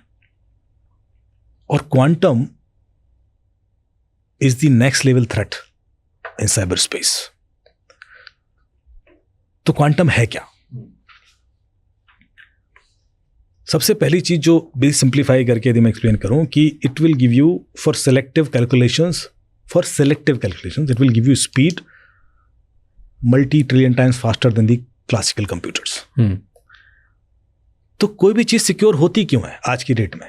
क्योंकि हम उसका एक पैरामीटर मान लिया क्योंकि डेटा इंक्रिप्टेड है, इसलिए सिक्योर है। व्हाट्सएप सिक्योर है क्योंकि डेटा इंक्रिप्टेड है। क्यों? AES 256 बिट इंक्रिप्टेड है तो सिक्योर है। सो लेट्स से इन्फॉर्मेशन है, अमित इज अ हैकर, ये व्हाट्सएप पे आपने मैसेज किया, वो व्हाट्सएप में स्टोर होगा, लेकिन वो ऐसे स्टोर होगा XYZ XYZ। अब वो कोड चेंज होके अमित इज अ हैकर ये बताने में मुझे वो की चाहिए, की चाहिए, और वो पीयर टू पीयर इंक्रिप्टेड है। मतलब कि या तो मैं डिक्रिप्ट कर सकता हूँ या वहाँ से एनक्रिप्ट होगी, यहाँ डिक्रिप्ट होगी, बस इतना ही खेल हो सकता है।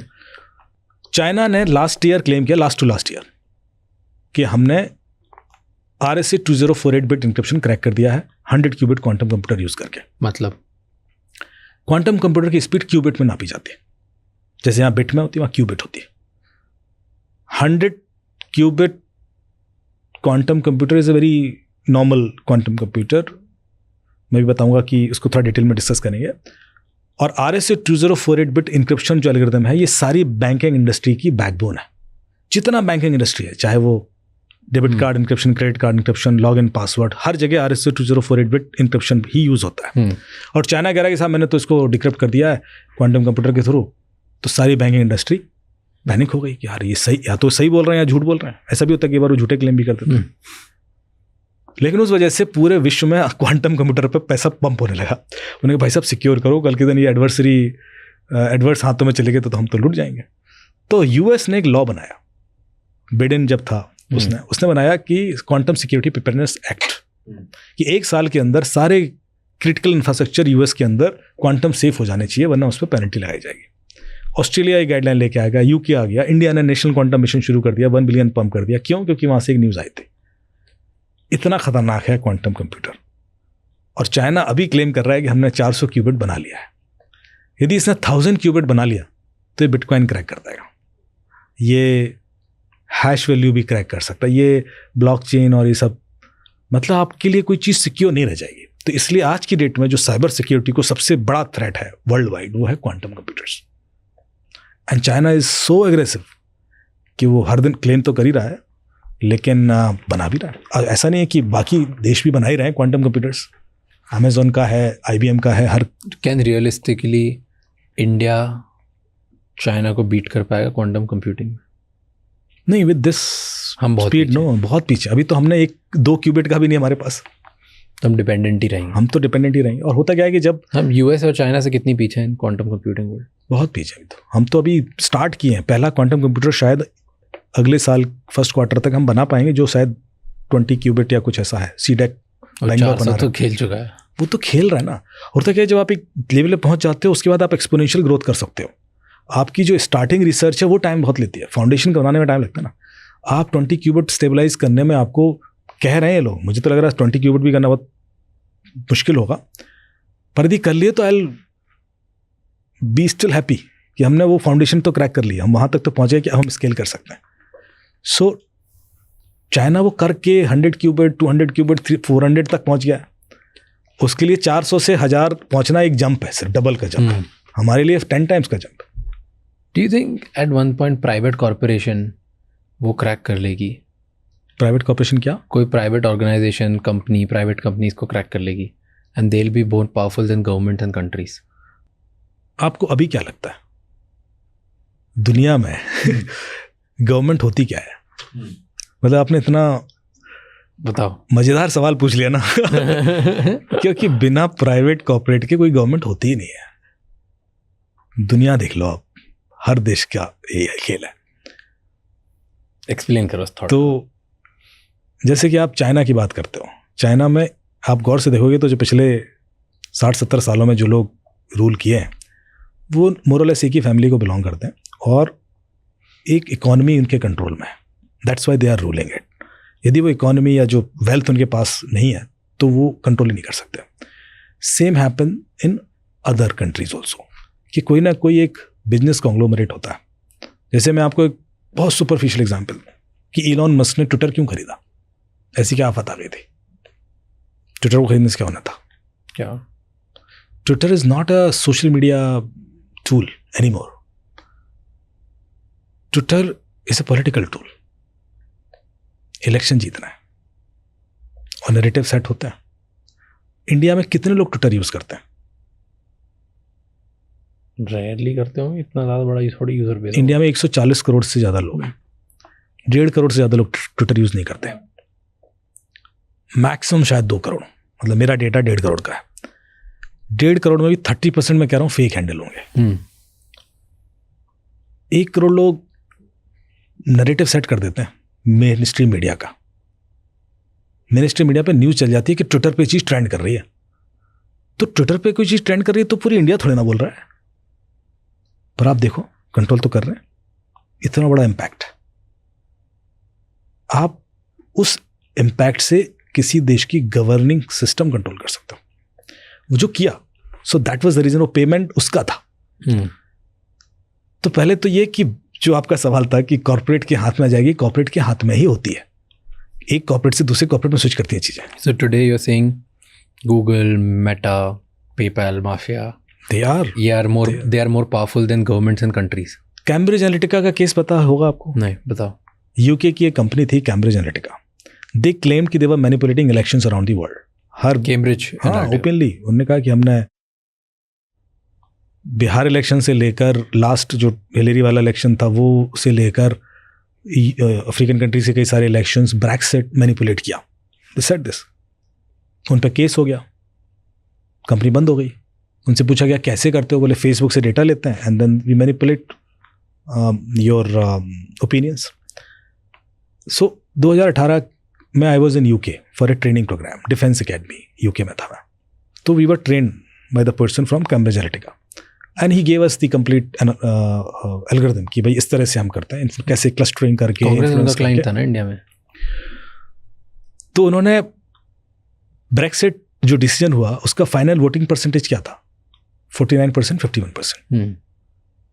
और कैम्ब्रिज एनालिटिका ने कहा कि हमने करीब 7% वोट मैनिपुलेट कर दिया था। तो इसका मतलब ये पब्लिक ओपिनियन तो नहीं थी। उसके बाद कैम्ब्रिज एनालिटिका बंद हो गई, उस जैसी 1000 कंपनीज और खुल गई जो यही काम कर रही हैं।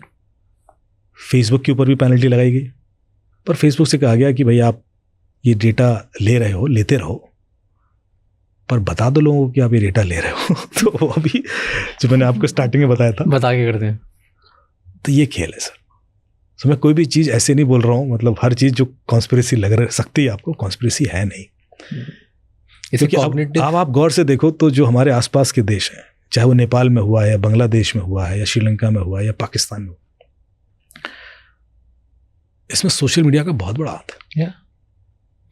बिना सोशल मीडिया इम्पैक्ट के ये चीज़ें करना पॉसिबल नहीं है। और यदि सोशल मीडिया ही बायस्ड हो गई तो फिर किसी देश के हाथ में भी है। See this is true. इसे कॉग्निटिव हैकिंग बोलते हैं कि लोग आपके माइंडसेट को हैक करने की कोशिश करते हैं और उससे बचना चाहिए। आप किसी भी इंसान के हाथ में अगर वो थोड़ा सा टेढ़ा है और वो चाहता है, या कोई कंपनी के हाथ में वो चाहती है आपको मैनिपुलेट करना, तो कर सकती है।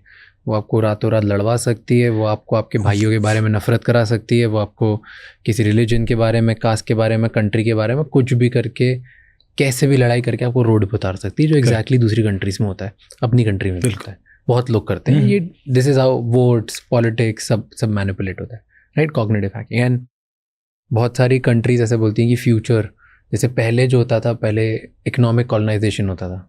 तो 3 स्टेजेस बोलते थे कि पहले पावर कॉलोनाइजेशन होता था कि मिलिट्री जाएगी और उधर जाके सब खरीद खूद के बना के पावर दिखा के अपना कि हम गन से तुमको मार डालेंगे, जैसे ब्रिटिशर्स ने इंडिया पे रूल किया वैसे तुम्हें कॉलोनी बनाती थी, रूल करती थी। फिर जो चाइना की थॉट प्रोसेस आई, इकोनॉमिक कॉलोनाइजेशन, इतना एक देश को दूसरे देश को, अपने देश से दूसरे देश को इतना लोन दे दो, इतना पैसा दे दो, कभी वो वापस ही ना कर पाए। करेक्ट। जब वो वापस ना कर पाए तो उनका एयरपोर्ट ले लो, उनका पोर्ट ले लो और फिर धीरे धीरे कंट्रोल करो। एंड थर्ड है जो अपेरेंटली लोग बोलते हैं, US and now China also believes in this, is data colonisation, कि एक देश के लोगों का इतना डेटा ले लो कि जब भी वो हमारे खिलाफ खड़े हो या कुछ हो तो उनको डेटा का मैनिपुलेट करके उनकी थॉट प्रोसेस टेढ़ी कर दो, ताकि आपस में इंटरनली वो लड़ लूट लें, ताकि वो इतने बड़े ही ना बने कि वो हमारे देश के सामने खड़े हो जाएं, टक्कर बना। Right, that is happening all around the world. But ये गवर्नमेंट एक्सप्लॉइट करती है, कोई कंपनी करती है। वही मैं कह रहा हूँ कि कोई भी गवर्नमेंट होती क्या है, गवर्नमेंट, व्हाट इज गवर्नमेंट? जब आप डेमोक्रेसी की बात करते हो, आपसे कहा जाए कल आप इलेक्शन लड़ लीजिए मुंबई में, तो आप जाएंगे, आपको कोई टिकट दे देगा, आप लड़ लेंगे? Can you do that? नहीं कर पाएंगे ना। सबको पता है कि टिकट के लिए भी पैसा चाहिए, रेट लगे होते हैं। पैसा के लिए आप किसी बिजनेसमैन के पास जाओगे, यार तू पैसा डाल, मैं टिकट लेता हूँ, मेरा इन्फ्लुएंस है, मैं जीत जाऊंगा, फिर अपन चुका देंगे। तो यही तो सब कर रहे हैं। 2 दिन पॉलिसी तेरे नाम पे हो जाएगी। तो फिर आप फिर कैसे कह रहे हो कि गवर्निंग सिस्टम बड़ा बिना कॉर्पोरेट के चल सकता है? कैसे चलेगा जब हम और आप लड़ ही नहीं सकते? या भले आप शायद लड़ लें, तो मेरी प्रॉब्लम ये है कि 540 सीटें ही है ना, पर जब डिमांड सप्लाई इतनी ज़्यादा है, मतलब गैप इतना ज़्यादा है, तो जिनके पास पैसा होगा उसे कंट्रोल करेगा ही। Which company do you think, or which companies do you think किसका सबसे ज़्यादा इन्फ्लुएंस होगा दुनिया में? जो सबसे ज़्यादा ग्रो करेगी उसका सबसे ज़्यादा इन्फ्लुएंस है, वो ग्रो ही इसलिए कर पा रही। हाँ, आज सबसे नाम दो ना, टॉप 5 कंपनीज जो आपको लगता है जिनका सबसे खतरनाक इन्फ्लुएंस है, अगर आज वो टेढ़ी हो जाए तो सब क्रिएट कर सकती है। रैकस सबसे ज़्यादा गूगल का है। क्यों? क्योंकि 80% फ़ोन में बैठा हुआ है गूगल, 80% फ़ोन उसके पास। और गूगल बड़ा स्मार्ट है। जैसे कि आप फ़ोन में एप्लीकेशन अपनी आज की डेट में लॉन्च कीजिए, जैसे लोग मेरे सवाल पूछते हैं, सर फेसबुक का कोई कॉम्पिटिटर क्यों नहीं है, या यूट्यूब का कोई स्ट्रॉन्ग कॉम्पिटिटर क्यों नहीं खड़ा हो पाता, या दुनिया भर की ऐप आती हैं, कुछ के हो जाते हैं कुछ के नहीं होते, ऐसा क्यों है? क्योंकि गूगल ये चाहता नहीं। उसने अंडरस्टैंडिंग बना रखी है। एप्पल के संग भी है, हर किसी ने इन लोगों के संग, जैसे जो बाकी प्लेयर हैं, जो लार्ज प्लेयर हैं, उनके संग उनकी अंडरस्टैंडिंग है कि will give you preferential treatment. अब आप कोई और आएगा तो मैं उसको परफॉर्मेंस वो वैसा दूंगा ही नहीं, तब तो हम आपके प्रॉफिट में शेयर करेंगे, क्योंकि we will control it. And that happens in any industry. It's not कि भाई इसी लोग कुछ अलग कर रहे हैं। हर इंडस्ट्री में ऐसा होता है कि जब एक टॉप लेवल पर 2 बड़े लोग जुड़ते हैं तो कहते हैं आपस में आप जुड़ जाते हैं, अब मेरे थ्रू कमा, तेरे थ्रू मैं कमाता हूँ, बच्चों को खत्म कर देते हैं। Do you think TikTok को blocking भी is also that American companies came together and be like America versus China, let's just throw them out? ये रीज़न यही होता है, मैं बता रहा हूँ कि क्योंकि अभी जब पेमेंट गेटवेज आए इंडिया में, बहुत सारे आए जो UPI वाले ऐप्स थे, और फिर अचानक से गूगल पे आया तो बाकी लोगों ने कंप्लेन करनी शुरू की, क्योंकि वो रहेगा थोड़ा बहुत अभी तो, क्योंकि वो पहले से हैं गूगल के, इसलिए चल रहे हैं। यदि वो गूगल पहले होता तो घुसने ना उस लेवल पे पहुंच ही ना पाते। तो कई सारे जहाँ वो ऑलरेडी लीड ले चुका है, वो ठीक है, नए वाले वहाँ तो नहीं एंट्री कर पाओगे आप, क्योंकि वो बहुत बड़ा बिजनेस है। लेकिन पॉइंट इज कि कॉर्पोरेट ही चलाते हैं, चाहे गूगल हो चाहे एप्पल हो, ये इनकी इकॉनमी है। आज की डेट में माइक्रोसॉफ्ट का जो आउटरीच आया, 120 कंट्रीज में चीज़ें स्टैंड स्टिल हो गई। 2 बजे दोपहर में माइक्रोसॉफ्ट ने अनाउंसमेंट कर दिया कि अरे वो तो यार एक पैच रिलीज था क्राउड स्ट्राइक का, उसकी वजह से ऐसा हुआ था। तो आपको क्या लगता है, इज इट ओके? मतलब 120 कंट्रीज के अंदर लाखों करोड़ों का नुकसान हुआ, फ्लाइट नहीं चल रही है, वो जो इंफॉर्मेशन सिस्टम्स हैं वो बंद हो गए, बहुत सारी और भी चीज़ें क्रिपल हुई, विंडोज़ जहाँ जहाँ था सब जगह हड़कम मच गया। और माइक्रोसॉफ्ट पर 1 रुपए की पेनल्टी भी नहीं लगाई गई, किसी भी कंट्री ने नहीं लगाई। आपके संग एक आप नुकसान कर दो, आपके घर से ले जाएंगे पैसे सरकार वाले, कि जो अकाउंटेबिलिटी इतनी टाइट होती है। आपने कोई प्रोजेक्ट किया, फॉर एग्जाम्पल डैम बनाया, गिर गया, तो सजा तो हुई ना आपको। माइक्रोसॉफ्ट पे क्यों नहीं हुई? क्यों नहीं? और फिर माइक्रोसॉफ्ट क्या अनाउंस कर रहा है उसको भी देखते हैं। माइक्रोसॉफ्ट ने कहा साहब हमारी कोई गलती नहीं है, वो तो क्राउड स्ट्राइक का पैच था। प्रैक्टिकली देखिए, हम सिर्फ डिस्कस कर रहे हैं। देखिए मेरा पर्पस ये होता है कि हमेशा लोगों को एक इंसाइट वो दे दिया जाए जो शायद उस एंगल से नहीं देखते। सच और गलत के ठेकेदार तो हम है नहीं। माइक्रोसॉफ्ट की वैल्यूएशन क्या है? 3 ट्रिलियन से ऊपर होगी। क्राउड स्ट्राइक की वैल्यूएशन क्या है? 100 बिलियन होगी। यदि आज की डेट में वही गलती मान लेता माइक्रोसॉफ्ट कि भाई मेरी गलती से, तो पता उसका शेयर कितना गिरता? मान लो 10% गिर जाता, तो 2-4 कंट्री गरीब हो जाती सड़क पे जाती, इतना पैसा निकल जाता मार्केट से, तोड़ से निकलता। क्राउड स्ट्राइक ने गलती मानी तो कितना शेयर गिरा उसका? 10% गिरा, 10-15%। कितना नुकसान हुआ? 10 बिलियन। माइक्रोसॉफ्ट ने कहा यार ये खुले हैं, रख ले तू। ऐसा भी तो हो सकता है। तो कई बार हम बलि का बकरा ढूंढते हैं। अब मैं इसलिए कह रहा हूँ क्योंकि यदि प्रैक्टिकली जिसने भी IT इंडस्ट्री में काम किया, ऐसा नहीं होता कि कोई थर्ड पार्टी पैच रिलीज करे और हम बिना टेस्ट के रिलीज करते हैं, ऐसा तो हो नहीं था। और माइक्रोसॉफ्ट जैसी कंपनी कम से कम 6-7 लेयर की टेस्टिंग होती है। एक एक्सटर्नल टेस्टिंग होती है, इंटरनल टेस्टिंग होती है, थर्ड पार्टी टेस्टिंग होती है, फिर कंप्लायंस टेस्टिंग होती है, फिर ऑडिट्स होते हैं, फिर इसका इम्पैक्ट क्या होने वाला है, उसका रिस्क क्या है, उसके बाद जाके रिलीज होता है। आप इतनी आसानी से कैसे इस चीज को इग्नोर कर सकते हो कि मतलब किसी ने नहीं देखा था और फिर कोई पेनल्टी भी नहीं। एक और बड़ा इंटरेस्टिंग साइड बताता हूँ। 2 साल पहले एक ऐप आई एनम ऐप करके, annum app, ANOM, annum. Okay. तो वो डार्क वेब पे प्रमोट होना शुरू हुई कि ये एंड टू एंड एन्क्रिप्टेड है, मोस्ट सिक्योर ऐप है, व्हाट्सएप से ज़्यादा सिक्योर है, और टेलीग्राम से भी और सिग्नल से भी, मतलब क्रिमिनल्स ने इसको यूज़ करना शुरू कर दिया। हर क्रिमिनल हर जगह एनम ऐप पर भाई। उसके बाद लास्ट ईयर FBI ने 16 कंट्रीज में रेड डाली एक साथ, और करीब $8 बिलियन के एसेट कॉन्फिस्केट किए, जिसमें crypto currencies, gold, drugs, ammunitions, car हैं, सब कुछ कुल मिला के $8 बिलियन का। ये न्यूज़ देखना। पता क्यों? क्योंकि एनम ऐप FBI ने बनाई थी। उनको डार्क वेब पे एक बंदा मिला, उसको उन्होंने कूटा कि भाई गेम को थोड़ा बड़ा बनाते हैं तो ये ऐप प्रमोट कर। अब वो बंदी, उसकी क्रेडिबिलिटी थी, तो उसने अपने नाम से वो ऐप प्रमोट करनी शुरू कर दी, लोगों ने यूज़ करनी शुरू कर दी। FBI ने कहा कि और बड़ा तो धप्पा तब करेंगे जब गेम बड़ा बन जाएगा। तो आप कैसे भरोसा करोगे कि आपके फ़ोन में जो ऐप है, या VPN है, या चैट ऐप है, उसका असली कंट्रोलर है कौन? और कौन कौन सी इंटेलिजेंस एजेंसीज ने फेक ऐप्स बनाई है just to spy on people, या जस्ट टू ऐसे ढूंढ के? एक रशिया की बहुत बड़ी कंपनी है जिसने एंटीवायरस बनाया, जो रशिया, और उसने वो एंटीवायरस पूरी दुनिया में बेचा। उस पर सवाल भी आए कि साहब ये तो सर्वेलेंस करते हैं, कई जगह बैन भी हुए, पर किया उन्होंने क्या किया? एंटीवायरस बना के डेटा कलेक्ट किया और क्या कंट्रोल किया। बहुत सारे बड़े बड़े ऑपरेशन किए जो मिल जाते हैं गूगल पे। ऐसे हर कंट्री की इंटेलिजेंस एजेंसीज करती है, बिल्कुल करती, कुछ ना कुछ फेक ऐप बनाते हैं ताकि उनकी जो उनकी सिटीजन है जो गलत काम कर रहे हैं पकड़ा जाए। रिलीजियस ऐप बनाई जाती हैं जो जिहादी एक्टिविटीज़ होती है ना, उनको टारगेट करने के लिए कुछ ऐसे ऐप्स जो करेंगे install, and then you can monitor कि कोई टेरर एक्टिविटीज़ में कोई घुस रहा है तो उसको पकड़ लो। तो हर तो आदमी की माइंडसेट देख के हम उसको टारगेट करेंगे ना कि आपकी कमजोरी है क्या। पहले पोर्नोग्राफिक वेबसाइट के थ्रू ट्रैप किया जाता था, तो लोग और स्मार्ट हो गए, तो फिर दूसरी वल्नरेबिलिटीज ढूंढी गई। क्रेजी। तो कौन सी, टेल मी अ स्टेट या सिटी जहाँ पे सबसे ज़्यादा क्राइम होता है? राजस्थान तो इस समय ऑलमोस्ट नंबर 1 है।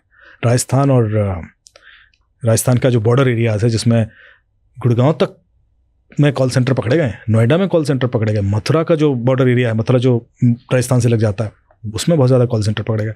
यहाँ पर कर्नाटका में बहुत ज़्यादा ऑपरेशंस हो रहे हैं। फिर नीचे वाला औरंगाबाद है, वो है। तो ऐसे जहाँ पे भी बॉर्डर होगा वहाँ कोई ना कोई हॉटस्पॉट बन जाता है। आपको पता है, जब ये 150 लोग रेस्क्यू कराए भारत सरकार ने, कुछ लोग थे जॉब के नाम पर, उनको थाईलैंड ले जाया गया और फिर लाओस में जाकर उनको इनह्यूमन कंडीशंस में रखा गया और उनसे कहा गया कि तुम अब साइबर क्राइम करो, लूटो, वरना तुम्हें खाना नहीं देंगे, और मारा पीटा गया। ऐसे करते थे। जब यहाँ से इतने लोग गायब हुए, पुलिस कंप्लेन आने लगी, तो ये करीब 1-1.5 साल पुराना मामला है। तो उसके बाद MEA एक्टिव हुआ और उन्होंने 150 लोग लाओस से रेस्क्यू कराए जो एक बिल्डिंग में बंधे हुए थे, वापस ले आए। उस समय मैंने एक स्टेटमेंट दिया था, मैंने कहा था ये 150 लोग नहीं होंगे, ये कम से कम 1.5 लाख लोग होंगे। ये मैंने ऐसे ही बोल दिया था। मैंने कहा ये इंडिया है, यहाँ कोई भी चीज़ छोटी नहीं होती है। तो अभी न्यूज़ आई महीने भर पहले कि इंडिया में इस तरह के करीब 20-25 हज़ार लोग आइडेंटिफाई किए गए जो गायब हुए हैं जॉब के नाम पर। तो मैंने कहा देखो, ये पिछले 1 साल से, मतलब जो जॉब के नाम पर बाहर गए और वापस नहीं आए। अब ये सोचिए, जब अच्छा इनके इंटरव्यूज़ भी आप देखना, इन्होंने जो बताया कि किस तरह टॉर्चर किया जाता था, इनह्यूमन कंडीशंस, खाना भी नहीं दे रहे हैं, मार भी रहे हैं। क्या करते थे? गिव मी फुल प्रोसेस, मुझे नहीं। तो जैसे यहाँ से लेके यहाँ पहले इनको ट्रैप किया गया कि भाई जॉब है, थाईलैंड में जॉब है और इतना पैसा देंगे, पूरा फॉर्मल प्रोसेस होगा, इंटरव्यू होगा, सब होगा। किसी गांव में गए, बोले कि तुम्हें जॉब देंगे? नहीं, ऑनलाइन इंस्टाग्राम के थ्रू अच्छा कनेक्ट बनता था और इंटरव्यू होता था स्काइप के थ्रू। उसमें सारे बाहर के लोग ही इंटरव्यू लेते थे। मतलब ऐसा पूरा माहौल बना दिया जाता था कि आपको नौकरी लग रही है, हाँ लग रही है, और आप एक्साइटेड होके, और फिर आपसे कहा जाता था कि आप आपकी जो एग्रीमेंट बनना है, कॉन्ट्रैक्ट बन रहा है, उसके लिए इतना पैसा भेज दीजिए, तो आप वो भी भेज देते थे। फिर आप आ जाइए, तो आप चले जाते थे ज्वाइन करने। फिर वहाँ पहुँचते थे तो एयरपोर्ट से बस आपको पिक करती थी और आप देखते थे कि आप अकेले वहाँ लैंड नहीं किए हो, आपके संग 20-25 लोग गए यहाँ से, इंडिया से एक बार में ऐसे 20-25-50 लोग जा रहे थे। क्योंकि जो बंदा पकड़ा गया उसने बताया कि मेरे साथ ही उस दिन 22-25 लोग थे फिर हम लोगों को तुरंत एक बस में बैठा के, बस चलती है, आई थिंक 7-8 घंटे लगती है क्या, उसके बाद जाके लाओस ले जाती है। वो एक बॉर्डर एरिया है, वहाँ पर कुछ ऐसे पॉकेट्स हैं जहाँ पर ज्यूरिडिक्शन दोनों कंट्रीज़ की नहीं है। तो और वहाँ पर कुछ अबंडेंट बिल्डिंग है, वहाँ से ऑपरेट करते हैं। अब वहाँ बिठा के बोले खाना भी नहीं देंगे और टारगेट सेट करेंगे कि इतना नहीं आएगा पैसा तो कल ये नहीं मिलेगा, फिर मारते भी थे, ज़्यादा चिल्लाओगे, फ़ोन भी नहीं देंगे। उनका जो टेक्निकल सिस्टम तो वैसा था कि वही नंबर डायल करेगा, आप सिर्फ बात कर सकते हो। सो आप देख रहे हो हर तरीके से उन्होंने इतना टाइट कर दिया। वो तो फिर ट्रेसिंग की गई, मूवमेंट ट्रेसिंग, लोकल पुलिस का सपोर्ट, तब जाके ये 150 रेस्क्यू 500 के आसपास पकड़ा है। हाँ 500 के शायद, लेकिन 20-25 हज़ार लोगों का डेटा है अभी जो गायब है।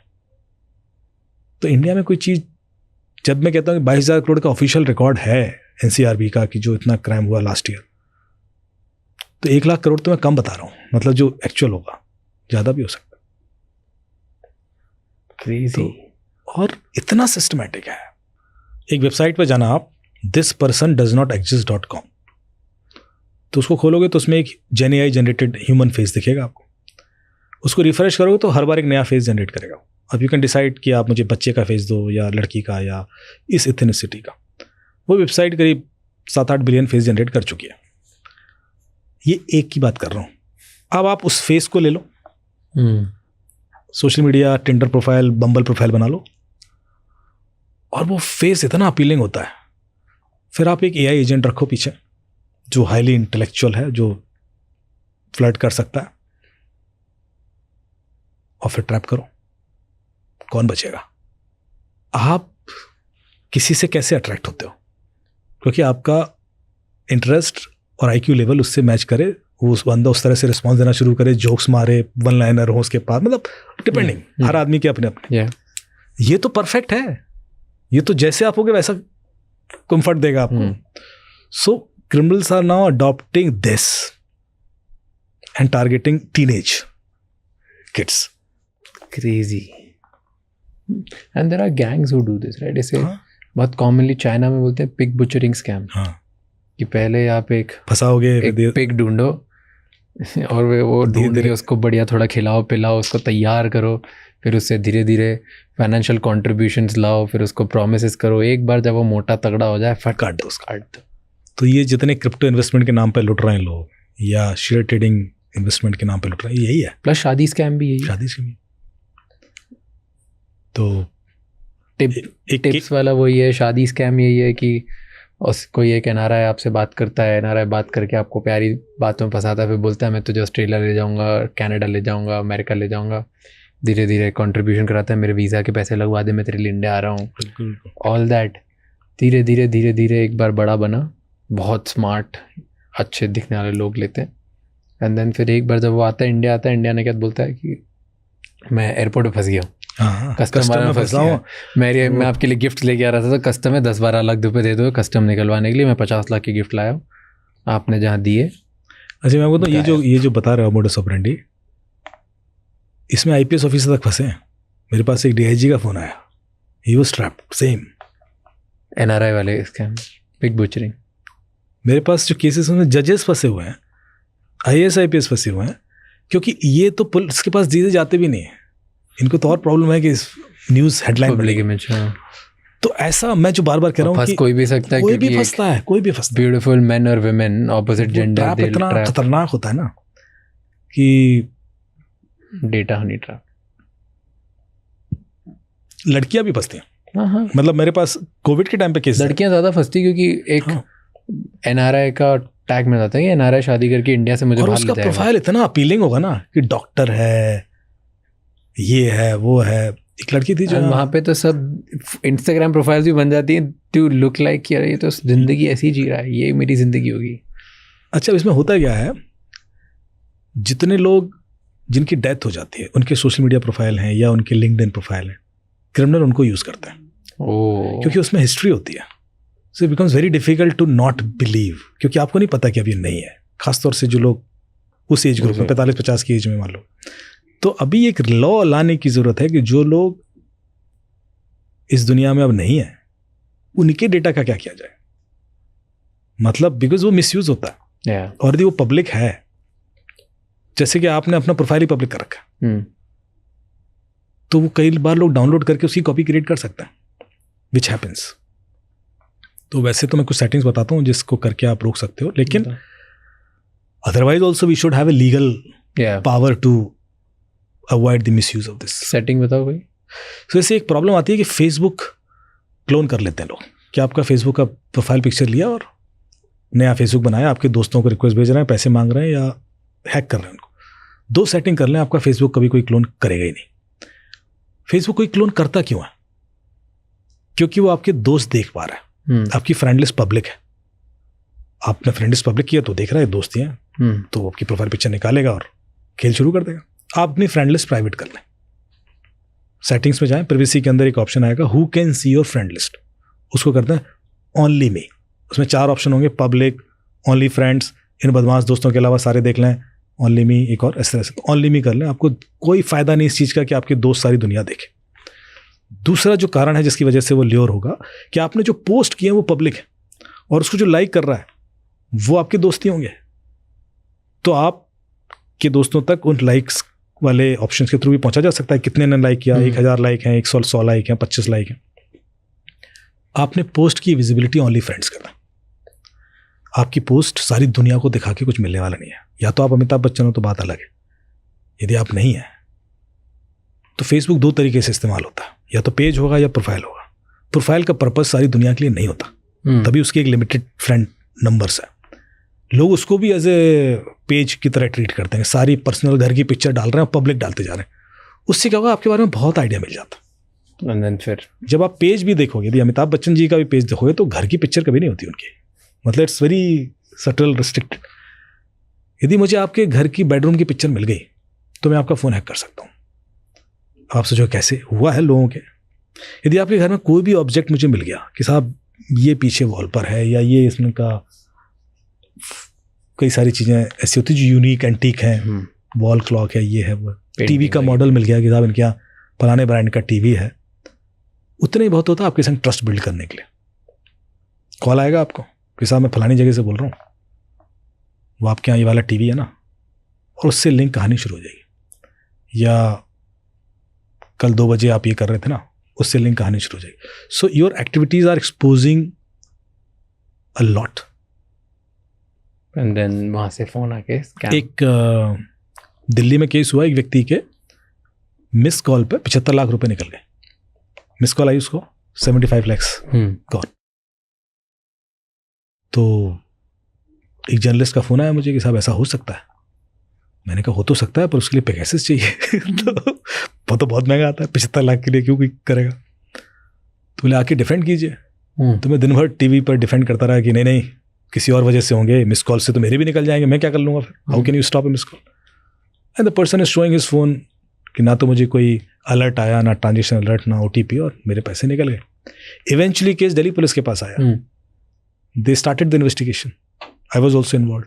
सबसे पहले हमने चेक किया कि इनके फ़ोन में ऐसी कितनी पेगासस तो नहीं था ऑफकोर्स, पर ऐसी कितनी एप्लीकेशंस हैं जो OTP पढ़ती हैं और बाहर शेयर कर सकती हैं, डिलीट करते हैं उसको। तो हर कोई चेक कर सकता है उसके फ़ोन में। सेटिंग्स में जाएं, परमिशन, प्राइवेसी के अंदर परमिशन मैनेजर करके एक ऑप्शन होता है जिसमें camera, microphone, contact list, SMS के ऑप्शन दिखते हैं। आप SMS पर क्लिक करेंगे तो you can see list of the application, those are reading your every SMS। अब हमें कई बार किसी एप्लीकेशन को सिर्फ एक OTP देना होता है, बट हम उसको लाइफ लॉन्ग परमिशन दे देते हैं। अभी एक ऑप्शन आने लगा है कि allowed only when in use करके एक आता है, तो you should always select that, क्योंकि यदि आप हमेशा के लिए दे देंगे तो हर OTP पढ़ पाएगा वो, हर एक ट्रांजेक्शन ऑलवेज अलाउ नहीं करते, विच इज़ ए रिस्क। तो ये छोटा सा चेंज है, कर लें। तो हमने देखा कि उनके फ़ोन में ऐसी कोई एप्लीकेशन तो नहीं है जो हर OTP पढ़ रही है और इस वजह से OTP बाहर चला गया। तो उनके फ़ोन में ऐसी कोई एप्लीकेशन नहीं थी जो OTP पढ़ती है। ओके। तो लगा फिर तो मिस कॉल से पैसे गए होंगे। हाँ। तो इतने में जो वहाँ DCP साहब थे उन्होंने मेरे से कहा कि अमित जी, ऐसा भी तो हो सकता है कि इसके फ़ोन में एक एप्लीकेशन रही हो और फिर अनइंस्टॉल हो गई हो, इंसिडेंट के टाइम पर रही है और फिर हटा दी गई, हमें नहीं दिख रही, हम तो 5 दिन के बाद केस इन्वेस्टिगेट कर रहे हैं। ऐसा बिल्कुल हो सकता है। पॉडकास्ट के शुरू में मैंने आपको बताया था कि I can see your last 15 years of application logs dashboard के थ्रू। कब आपने क्या इंस्टॉल किया, कब अनइंस्टॉल किया, ये सब रिकॉर्डेड है। तो जब हमने देखा तो उनके फ़ोन में थर्सडे को एक एप्लीकेशन इंस्टॉल हुई थी, थर्सडे आफ्टरनून, और संडे नाइट को अनइंस्टॉल हो गई थी। वो एक वीडियो एडिटिंग ऐप थी और उसको SMS का एक्सेस था, तो लगा कि यही एप्लीकेशन है जिसने OTP पढ़े, बाहर भेजे, फिर डिलीट कर दिया। पर किसने किया? क्योंकि ये रिमोटली नहीं हो सकता था, किसने फिजिकली किया। तो हमने इनकी लोकेशन देखी दोनों समय की। जब एप्लीकेशन इंस्टॉल हुई तब भाई साहब कहाँ थे, जब एप्लीकेशन अनइंस्टॉल हुई तब कहाँ थे। दोनों समय भाई साहब घर में ही थे। तो फिर घर में किसी ने किया है। घर में 3 ही लोग हैं, वाइफ और 2 बच्चे। तो पहला शक वाइफ पे गया, पर वाइफ से पूछे कौन? तो एक ट्रिक है जिससे आप बिना पूछे समझ सकते हो कि आपके फ़ोन में किसी ने, उस व्यक्ति ने एप्लीकेशन इंस्टॉल किया या नहीं किया। क्या है? मैंने आपको शुरू में बताया था कि कई बार ऐसा होता है कि आपके फ़ोन का जो जीमेल है वो आपके लैपटॉप में भी लॉग्ड इन है। तो मैं आपके लैपटॉप से आपके फ़ोन की हर सेकंड की एक्टिविटी देख सकता हूँ। उसका ऑप्शन होता है myactivity.google.com। ब्राउजर में खोलेंगे और if the same Gmail is logged in, you can see the activities of your Android phone, every second of your activities. उनकी वाइफ का जो जीमेल था घर के लैपटॉप में भी लॉग्ड इन था। मैंने myactivity.google.com किया, उनकी एक्टिविटीज देखी उस समय की जब हस्बैंड के फ़ोन में एप्लीकेशन इंस्टॉल हुई और अनइंस्टॉल हुई। तो पता पड़ा कि जब हस्बैंड के फ़ोन में एप्लीकेशन इंस्टॉल हुई तब तो वाइफ OTT पे कुछ देख रही थी, और अनइंस्टॉल हुई तब वो घर में नहीं थी, घर से बाहर थी। और हम एज्यूम करके चल रहे हैं इंस्टॉलेशन अनइंस्टॉलेशन एक ही व्यक्ति ने किया है। तो wife is out of the question. तो फिर किसने किया? बच्चों ने। एक और ट्रिक बता रहा हूँ। एक एप्लीकेशन आती है WTMP, who touched my phone. यदि वो अपने फ़ोन में इंस्टॉल कर लें और यहाँ रख दें, उससे भी मैंने कई केसेस सॉल्व किए, इसलिए बता रहा हूँ। और कोई आके आपके फ़ोन को अनलॉक करने की कोशिश करता है तो आपकी सेल्फी खिंच के उसमें सेव हो जाएगी, और वो अनलॉक कर गया तो भी खिंच के सेव होगी चुपचाप, कोई आवाज़ नहीं आएगी, और नहीं कर पाए तो भी खिंचेगी। यदि आप अनलॉक कर गए तो फिर आपने जो फ़ोन में किया उसका रिकॉर्ड बन जाएगा, उसका स्क्रीन रिकॉर्डिंग आपको मिल जाएगा, लॉग पूरा। तो वो एविडेंस होता है जिसको आप एज एन एविडेंस पेश कर सकते हो कोर्ट में कि देखो इस बंदे ने एक खुरापात किया। तो इस केस में तो हमने माई एक्टिविटी से देख लिया। तो दूसरा डाउट अब बच्चे पे गया। बच्चा एक 14 साल का, एक 10 साल का, उसको इंटरोगेट नहीं कर सकते। तो मैंने कहा घर में जितनी डिवाइसेस हैं ले आओ, हम देख लेते हैं कि कुछ गड़बड़ हुई है तो पता पड़ेगा। तो सारी डिवाइस ले आए, लैपटॉप, मोबाइल फ़ोन, टैबलेट्स। एक टैबलेट के अंदर एक एप्लीकेशन थी, इसका नाम है डिस्कॉर्ड। डिस्कॉर्ड आप तो हो गए डिस्कॉर्ड में। यदि आपकी जनरेशन नहीं है तो फिर मैं सरप्राइज होता। तो आज की डेट में हर एक teenage kid is on Discord. Every criminal is on Discord, और कई सारे पॉलिटिशियन भी डिस्कॉर्ड पर है। पर क्यों? ऐसी कौन सी चैट है जो व्हाट्सएप पे नहीं हो सकती, डिस्कॉर्ड पे हो सकती है? Because Discord gives you anonymity. Discord pay feature है कि आपका ना तो मोबाइल नंबर लिंक होगा ना email ID. When you create an account you get an hashtag KIRK5372, and with that hashtag you can communicate with the entire world without revealing your identity. Neither you would know the identity of other person. तो इनका जो बच्चा था 14 साल का, वो Discord पर एक लड़की से बात करता था। इसको लगता था कि वो लड़की है, हमें पता वो क्रिमिनल ही था। उसने इसको एक लिंक भेजा कि अपने फादर के फ़ोन में इंस्टॉल कर दो, तुम्हें 200 रोबक्स पॉइंट्स मिलेंगे। रोबक्स पॉइंट्स आप तो जानते ही होंगे। नहीं पता आपको? सो रोब्लॉक्स करके एक गेम है, ओके, जो कि मार्क जुकरबर्ग जो मेटावर्स बना रहा है, वो उसका फाउंडेशन रोब्लॉक्स है। It's a virtual world, okay, जहाँ पे आप रियल वर्ल्ड वाली एक्टिविटीज़ भी कर सकते हैं। It's very interesting game. बच्चे सारे खेलते हैं, रोब्लॉक्स, फोर्टनाइट, ये सारे बड़े पॉपुलर गेम। ठीक है। उसमें जब आप एक लेवल पर जाते हो तो आपको करेंसी की जरूरत होती है टू परचेज थिंग्स। तो रोबक्स इज दैट करेंसी जो रोब्लॉक्स गेम में यूज होती है। 200 रोबक्स पॉइंट्स के लिए इस बच्चे ने वो लिंक अपने फादर के फ़ोन में इंस्टॉल कर दी, फिर अनइंस्टॉल भी कर दी, क्योंकि उस लड़की ने कहा कि एक हफ्ते बाद दोबारा इंस्टॉल करोगे तो फिर से मिलेंगे। तो उसे अनइंस्टॉल कर दिया। अब उस जनरेशन के दिमाग में चीज़ बैठ गई है कि जब पहली बार कोई एप्लीकेशन इंस्टॉल करते हैं तो कुछ फ्री मिल जाता है। ओला उबर पहली राइड फ्री, जोमेटो पहला पिज़्ज़ा फ्री, कुछ तो देंगे क्योंकि वो तो नॉर्मल है। अब बस नॉर्मल सी के चक्कर में आप कुछ भी इंस्टॉल कर लेते हो, ये रिस्क है।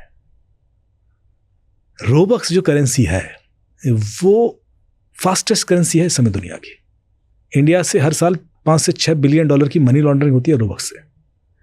रोबक्स आप पॉइंट कहीं भी खरीद लीजिए दुनिया में और कहीं भी इनकैश करा ले दीजिए, इन रियल करेंसी में इनकैश हो जाता है। तो लोग यहां मूव कर गए। अब आप समझने की कोशिश करो कि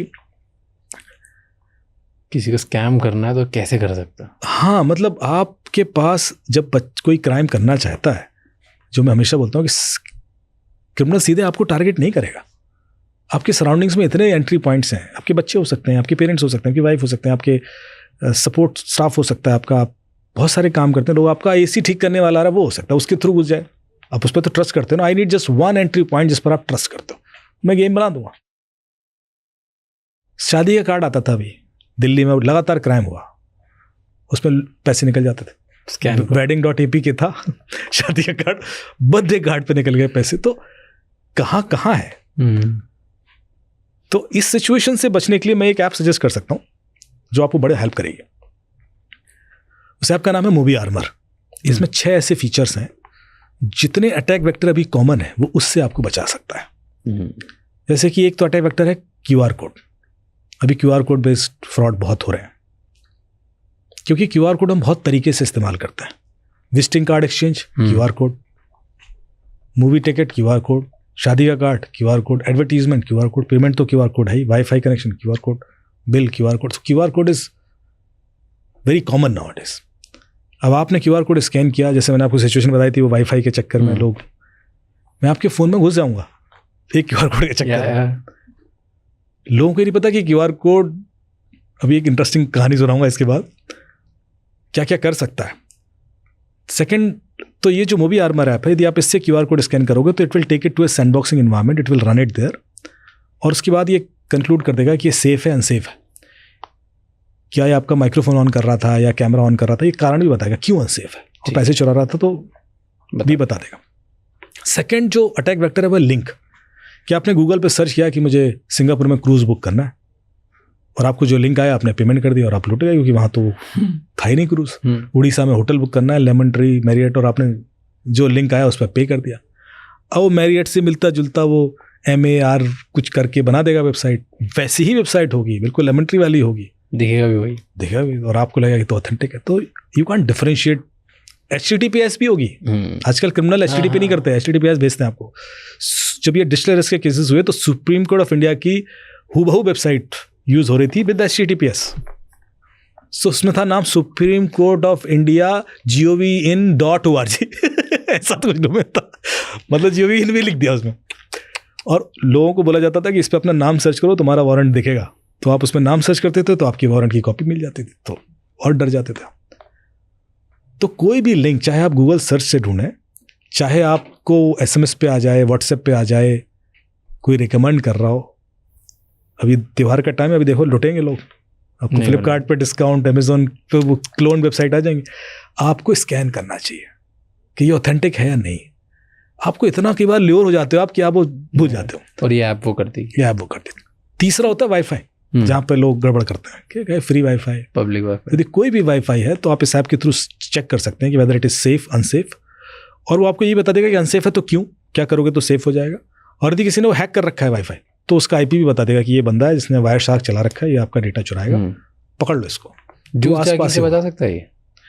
जूस जैकिंग में तो आप खुद ही केबल डाल देते हो, तो डिटेक्ट करता है, ये डिटेक्ट करता है जूस जैकिंग। यदि आपका डेटा कहीं के भी जाएगा, जैसे उसमें जूस जैकिंग में होता है कि हैवी डेटा अपलोड वो तो शुरू हो जाता है। फॉर एग्जाम्पल लोग बताते हैं, जैसे बहुत सारी पब्लिक जगह होती है जहाँ पे चार्जिंग पोर्ट्स होती है, हाँ, तो लोग चार्जिंग चले जाते हैं फ्री में, की बात करते हैं, और जैसे ही आपने चार्जिंग पे लगाया, अंदर किसी हैकर ने कोई सिस्टम लगाया, आपका पूरा डेटा, अरे वो कार्ड्स आते हैं छोटे छोटे, मैं किसी भी USB चार्जिंग पॉइंट के पीछे लगा सकता हूँ, तो आपका डेटा पूरा फोन से निकल जाता है। हाँ, तो ये बचा लेता है। हाँ, ये बचा लेगा, ये आपको वार्न कर देगा कि ये तो डेटा जा रहा है।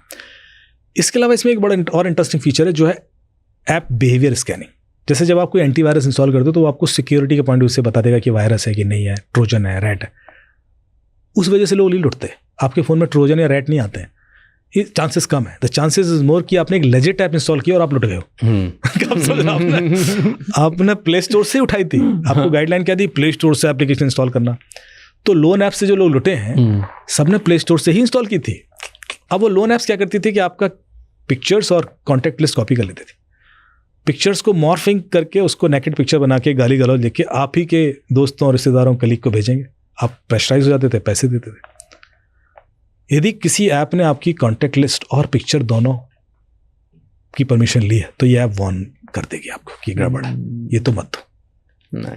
आपने कोई ऐसी ऐप इंस्टॉल की है जो स्क्रीन शेयरिंग करती है, जैसे team viewer, quick support, AnyDesk, ये वार्न कर देगी कि ये खतरनाक है।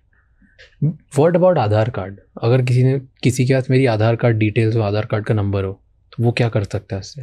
कुछ लुट सकता है इससे? बिल्कुल बिल्कुल हो सकता है। अभी मैं आपको बताऊं कि मुझे आपका आधार कार्ड मिल जाए, मैं गूगल पे सर्च करता हूं, कोई ट्राई मत करना प्लीज, अक्षय कुमार GST, तो मुझे पहली लिंक में अक्षय कुमार का GST नंबर दिख जाएगा।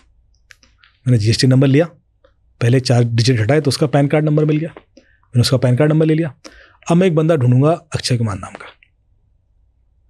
उसका पैन कार्ड मैं इस अक्षय कुमार का नंबर डाल दूंगा, एडिट करके बना लिया, और उसका आधार कार्ड लिया और एक क्रेडिट कार्ड अप्लाई कर दिया, मुझे एक अच्छा खासा प्लैटिनम क्रेडिट कार्ड मिल जाएगा। उस क्रेडिट कार्ड आसान थोड़ी होता है कोई क्रेडिट कार्ड निकालना। अभी आप किसी के नाम पे आप आसान, मैं नाम लेके बताता हूँ।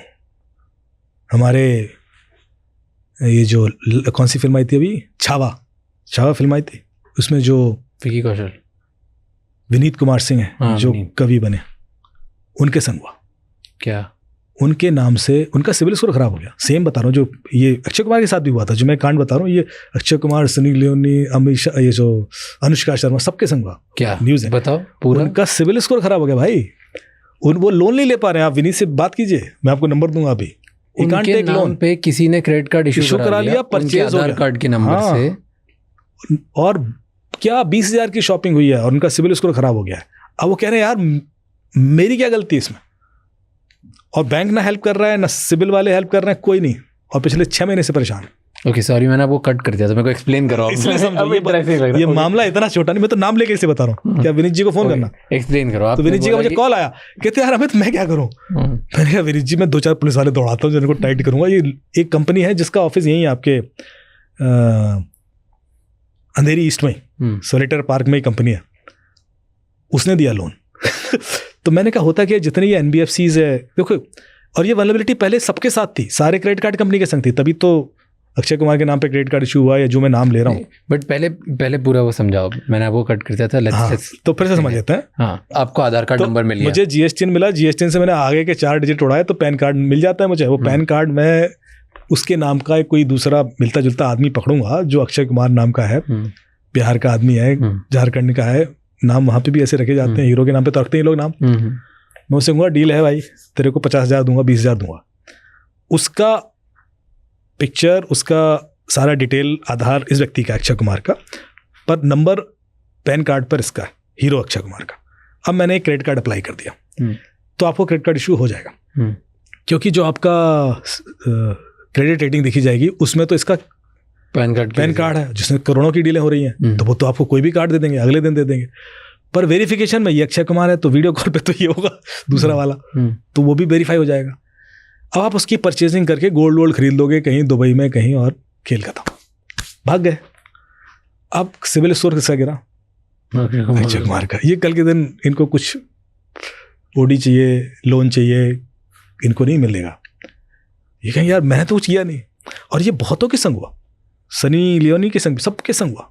और क्या तरीके हैं आधार कार्ड मिसयूज करने के? मैं आपके आधार से सिम कार्ड इशू करा सकता हूँ। यदि आपका आधार मुझे मिल गया, थोड़ा सा हेर फेर करूँगा और हो जाएगा। आपको पता है आपका फिंगरप्रिंट क्लोन करने के सिंपल तरीके हैं। अब यूट्यूब पे वीडियो देखोगे फिंगरप्रिंट क्लोनिंग, तो बहुत सारे मिल जाएंगे जो M-Seal, Fevicol, butter paper use करके क्लोनिंग कर देंगे। मैंने एक वीडियो डाला जिसमें मैंने फिंगरप्रिंट क्लोन किया और फ़ोन अनलॉक करके दिखाया, तो बहुत वायरल हुआ। मैंने कहा यार ये तो हो रहा है। तो आपका एक सर्विस होती है आधार इनेबल्ड पेमेंट सिस्टम। आधार इनेबल्ड पेमेंट सिस्टम में क्या होता है, एक पॉस टर्मिनल होता है। यदि आपका आधार नंबर है और आपका फिंगर है मेरे पास, तो मैं पैसा विड्रॉ कर सकता हूँ। तो इसमें काफ़ी लोग लुटे, लोगों के अकाउंट से पैसे निकल जाते, तो कहते यार मैं तो निकाले नहीं। फिर सरकार ने उस पर लिमिट लगाई कि अब 10,000 से ज़्यादा नहीं निकाल सकते। फिर सरकार ने एक और स्टेप उठाया, जब उसके बाद भी क्राइम नहीं रुका, क्योंकि वो 4-5 दिन निकल जाते थे, कि अब डिफ़ॉल्ट सबका APS डिसेबल कर दिया। पहले इनेबल्ड होता था सबका, अभी बैंक में आपका डिसेबल होगा। यदि आप APS यूज़ करना चाहते हो तो आपको इनेबल करना पड़ता है। तो उसके बाद रुके हैं केसेस। सिम कार्ड इशू, आपके नाम से सिम कार्ड चल रहे हैं, आपको पता नहीं होगा, आपको चेक करना है। तो एक इनिशिएटिव है गवर्नमेंट का, sancharsaathi.gov.in, उस पर जाएंगे तो 6 सिटीजन सेंट्रिक सर्विसेज हैं। उसमें एक सर्विस है कि आप चेक कर सकते हैं कि आपके आधार से कितने सिम कार्ड चल रहे हैं। तो आप वहाँ जाएं तो tefcop.sancharsaathi.gov.in पर आप जाएंगे, और उस पर जाकर आप अपना आधार से लॉगिन करेंगे तो आपको पता पड़ जाएगा कि आपके आधार से लिंक कितने सिम कार्ड चल रहे हैं। CIR www.sancharsati.gov.in है और tefcop.sancharsati, 2 वेबसाइट। एक पर तो आप ये आधार लिंक वो देख सकते हैं, तो जितने सिम कार्ड चल रहे हैं वहीं से आप, यदि आपको लग रहा है कि ये मैंने नहीं इशू करा है तो आप ब्लॉक भी करा सकते हैं। अब वहीं पे ऑप्शन आएगा कि आप इसको रिमूव कर दीजिए, ब्लॉक कर दीजिए। तो मैंने अपने एक फ्रेंड को बताया, मैंने कहा देखो ऐसा ऐसा है, करो। तो उसने कहा फटाक से लॉगिन किया उसने, तो उसमें 7-8 सिम कार्ड दिख गया। इसलिए यार ये तो मैंने कराया नहीं, ये तो मैंने कराया नहीं, फटाफट उसने सारे लॉक करा दिया। अगले दिन उसका CCTV चलना बंद हो गया, वॉच चलनी बंद हो गई क्योंकि कई बार आपको याद नहीं होता आपने इशू कराया होता है, इधर और इधर सिम कार्ड चल रहा है कि ना से। तो मैंने कहा ध्यान दे लेना कि डर के एकदम से सारे ब्लॉक मत कराना, बट ये फैसिलिटी है। डू यू थिंक कि गवर्नमेंट पोर्टल जो हैं अब तो सब डिजिटल है, अब रजिस्ट्री भी डिजिटल होती है, आधार कार्ड नंबर निकल जाता है, सब चीज़ें होती है। Do you think there is a possibility कि क्योंकि सब सिर्फ ऑनलाइन होता है, ज़मीन मान लो आपके नाम की, किसी ने कुछ अटैक किया और ज़मीन मेरे नाम पे हो गई, डिजिटल रिकॉर्ड चेंज हो सकता है कि नहीं? ये इतना आसान है मैं आपको बताऊं, किसी की ज़मीन मान लो आपकी ज़मीन है गांव में, डिजिटल रिकॉर्ड से पहले तो और भी आसान था। तो मैं मेरे नाम पे करा लूँ, मैं आपको केसेस बताता हूँ। आप उम्मीद में हो कि 20 साल से मेरे घर वालों ने ले रखी है, खोल के देखो अरे है ही नहीं, दूसरे की होता है। तो केस चल रहे हैं कोर्ट में, इतने सारे क्या चल रहे हैं, क्यों परेशान है लोग? आपको पता है कि रजिस्ट्री जो होती है ना, कोई भी किसी की रजिस्ट्री करा सकता है। थोड़ी सी अथॉरिटी में जाके अंडरस्टैंडिंग बनाएगा और वो आधार कार्ड दिखा के रजिस्ट्री करा लेगा। Registry is not something which gives you guarantee that you are owning it. फिर क्या देता है? It's a registered document that yes it has been named on, पर हो सकता है कोई और भी रजिस्ट्री करा के बैठा उसी पर, फिर आपको म्यूटेशन कराना पड़ता है। जब म्यूटेशन आप कराते हो तब वो चेन देखी जाती है कि ये ओनरशिप कहाँ कहाँ ट्रांसफर हुई, अरे अभी तो 2 लोग रजिस्टर्ड हैं इस पर, ऐसा भी मिलता है। तो एक ही जमीन को ये ब्रोकर्स होते हैं, कई लोग 4-4 जगह बेच देते हैं। हाँ, तो जब फिजिकल होता था ना, अब डिजिटल में तो डिफिकल्ट होगा। डिजिटल में थोड़ा कम हुआ है डेफिनेटली, पर डिजिटल में भी देखो क्या होता है। गाजियाबाद में लगातार ऐसे केसेस होते थे, बड़ा फनी है सिचुएशन, कि कोई बंदा है जिसने एक फ्लैट लिया और उसका ओनर US में रहता है, तो वो नहीं आ रहा है, साल में 1 आध बार आना है उसको, रेंट पे भी नहीं दिया उसने। उस फ्लैट में एक बंदा जाके कब्जा कर लेगा, ताला तोड़ेगा, अपना डालेगा, रहेगा, खेल खत्म। अब दूसरा बंदा उसी फ्लैट पर क्लेम ठोक देगा कि ये तो मेरा है, ये बंदा इलीगली यहाँ रह रहा है। वो कोर्ट में केस चला जाएगा, वो 6 महीने कोर्ट में केस चलेगा। उसके बाद जो दूसरा बंदा है वो कोर्ट में एक एफिडेविट दे देगा कि सर सॉरी मेरे से गलती हो गई, मैं झूठ बोला, ये इसी का घर है, मेरा नहीं है, मैं ऐसी झूठा क्लेम करता सर, सॉरी। तो कोर्ट डिसीजन दे देगा कि हाँ भाई घर इसी का इसका नहीं है, इसका है। वो उस कोर्ट ऑर्डर के बेस पे जाके रजिस्ट्री करा लेगा उस घर की। आप कह रहे हो रजिस्ट्री की बात, रजिस्ट्री तो करा ले सकता है वो। जैसे वो रजिस्ट्री करा लेगा वो उस घर को बेच के बाहर निकल जाएगा। अब वो बंदा वापस आएगा, वो कहेगा यार इसके नाम, ये घर तो मेरे नाम रजिस्टर्ड था।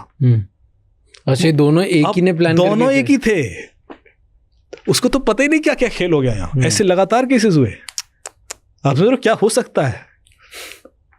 तो इसीलिए एक जो हमारा नीति आयोग है उसने मैंडेट, मतलब एक गाइडलाइन दी कि जितने भी इस तरह के रिकॉर्ड सिस्टम्स हैं वहाँ पर ब्लॉकचेन यूज़ किया जाए, ब्लॉकचेन बेस्ड सिस्टम यूज़ किया जाए। पर अभी ब्लॉकचेन बेस्ड नहीं है, अभी तो सिंपल डेटाबेस एंट्रीज हैं, तो which can be manipulated, played also, hacked also. Can there is another last question of the day, okay, because this is the most wild curiosity question that I have. अब police records जो हैं वो भी सारे, police record जितने end to end वो भी सब अब ऑनलाइन होते हैं। किसी को किसी की चार्जशीट फाइल हो गई, कुछ हो गया, can they replace that and change that hack करके? हुआ है कि रिपोर्ट लिखाई किसी ने किसी के बारे में ऑनलाइन ABCD, उसमें E और D खाया, मैनिपुलेट कर सकते हैं, मैनिपुलेशन D और E गायब, A B बचा, सेक्शंस बदल दिए, वो मैनिपुलेशन हुए। सी ब्राइबरी से हो सकता है, बट देन क्या ये कोई हैक करके रिमोटली भी? हाँ, हैक करके हुए हैं। मैं अब नाम स्टेट का नहीं लूँगा क्योंकि वो ज़्यादा फिर ओपन हो जाएगा, पर ऑनलाइन होते थे और कोविड के टाइम पे हुआ। तो ऑनलाइन अचानक मैंने पाया कि इनका तो ऑनलाइन FIR सिस्टम ही वल्नरेबल है। तो एक प्रोजेक्ट आपको याद होगा, CCTNS करके एक प्रोजेक्ट आया था, जो ऑनलाइन डेटाबेस बनाया गया, जितने भी क्राइम होते हैं उनका एक सेंट्रल डेटाबेस बनाने की कवायद शुरू। पर इतना क्राइम है, इतना डेटाबेस, तो वो हर स्टेट के लिए फिर नोडल्स उसके अपॉइंट हुए। इससे पहले parallel FIR online registration system हर स्टेट ने स्टार्ट कर दिया। तो उसमें एक स्टेट था जिसका FIR एडिट कर सकते थे, डिलीट करा सकते थे, बहुत कुछ हो सकता था उसमें। तो मैंने रिपोर्ट किया, तो उसके बाद वो फिक्स हुआ, क्योंकि ये लोग भी किसी पार्टी को देकर डेवलप कराते हैं एप्लीकेशंस, और उसमें वल्नरेबिलिटीज होती हैं, बिल्कुल होती है।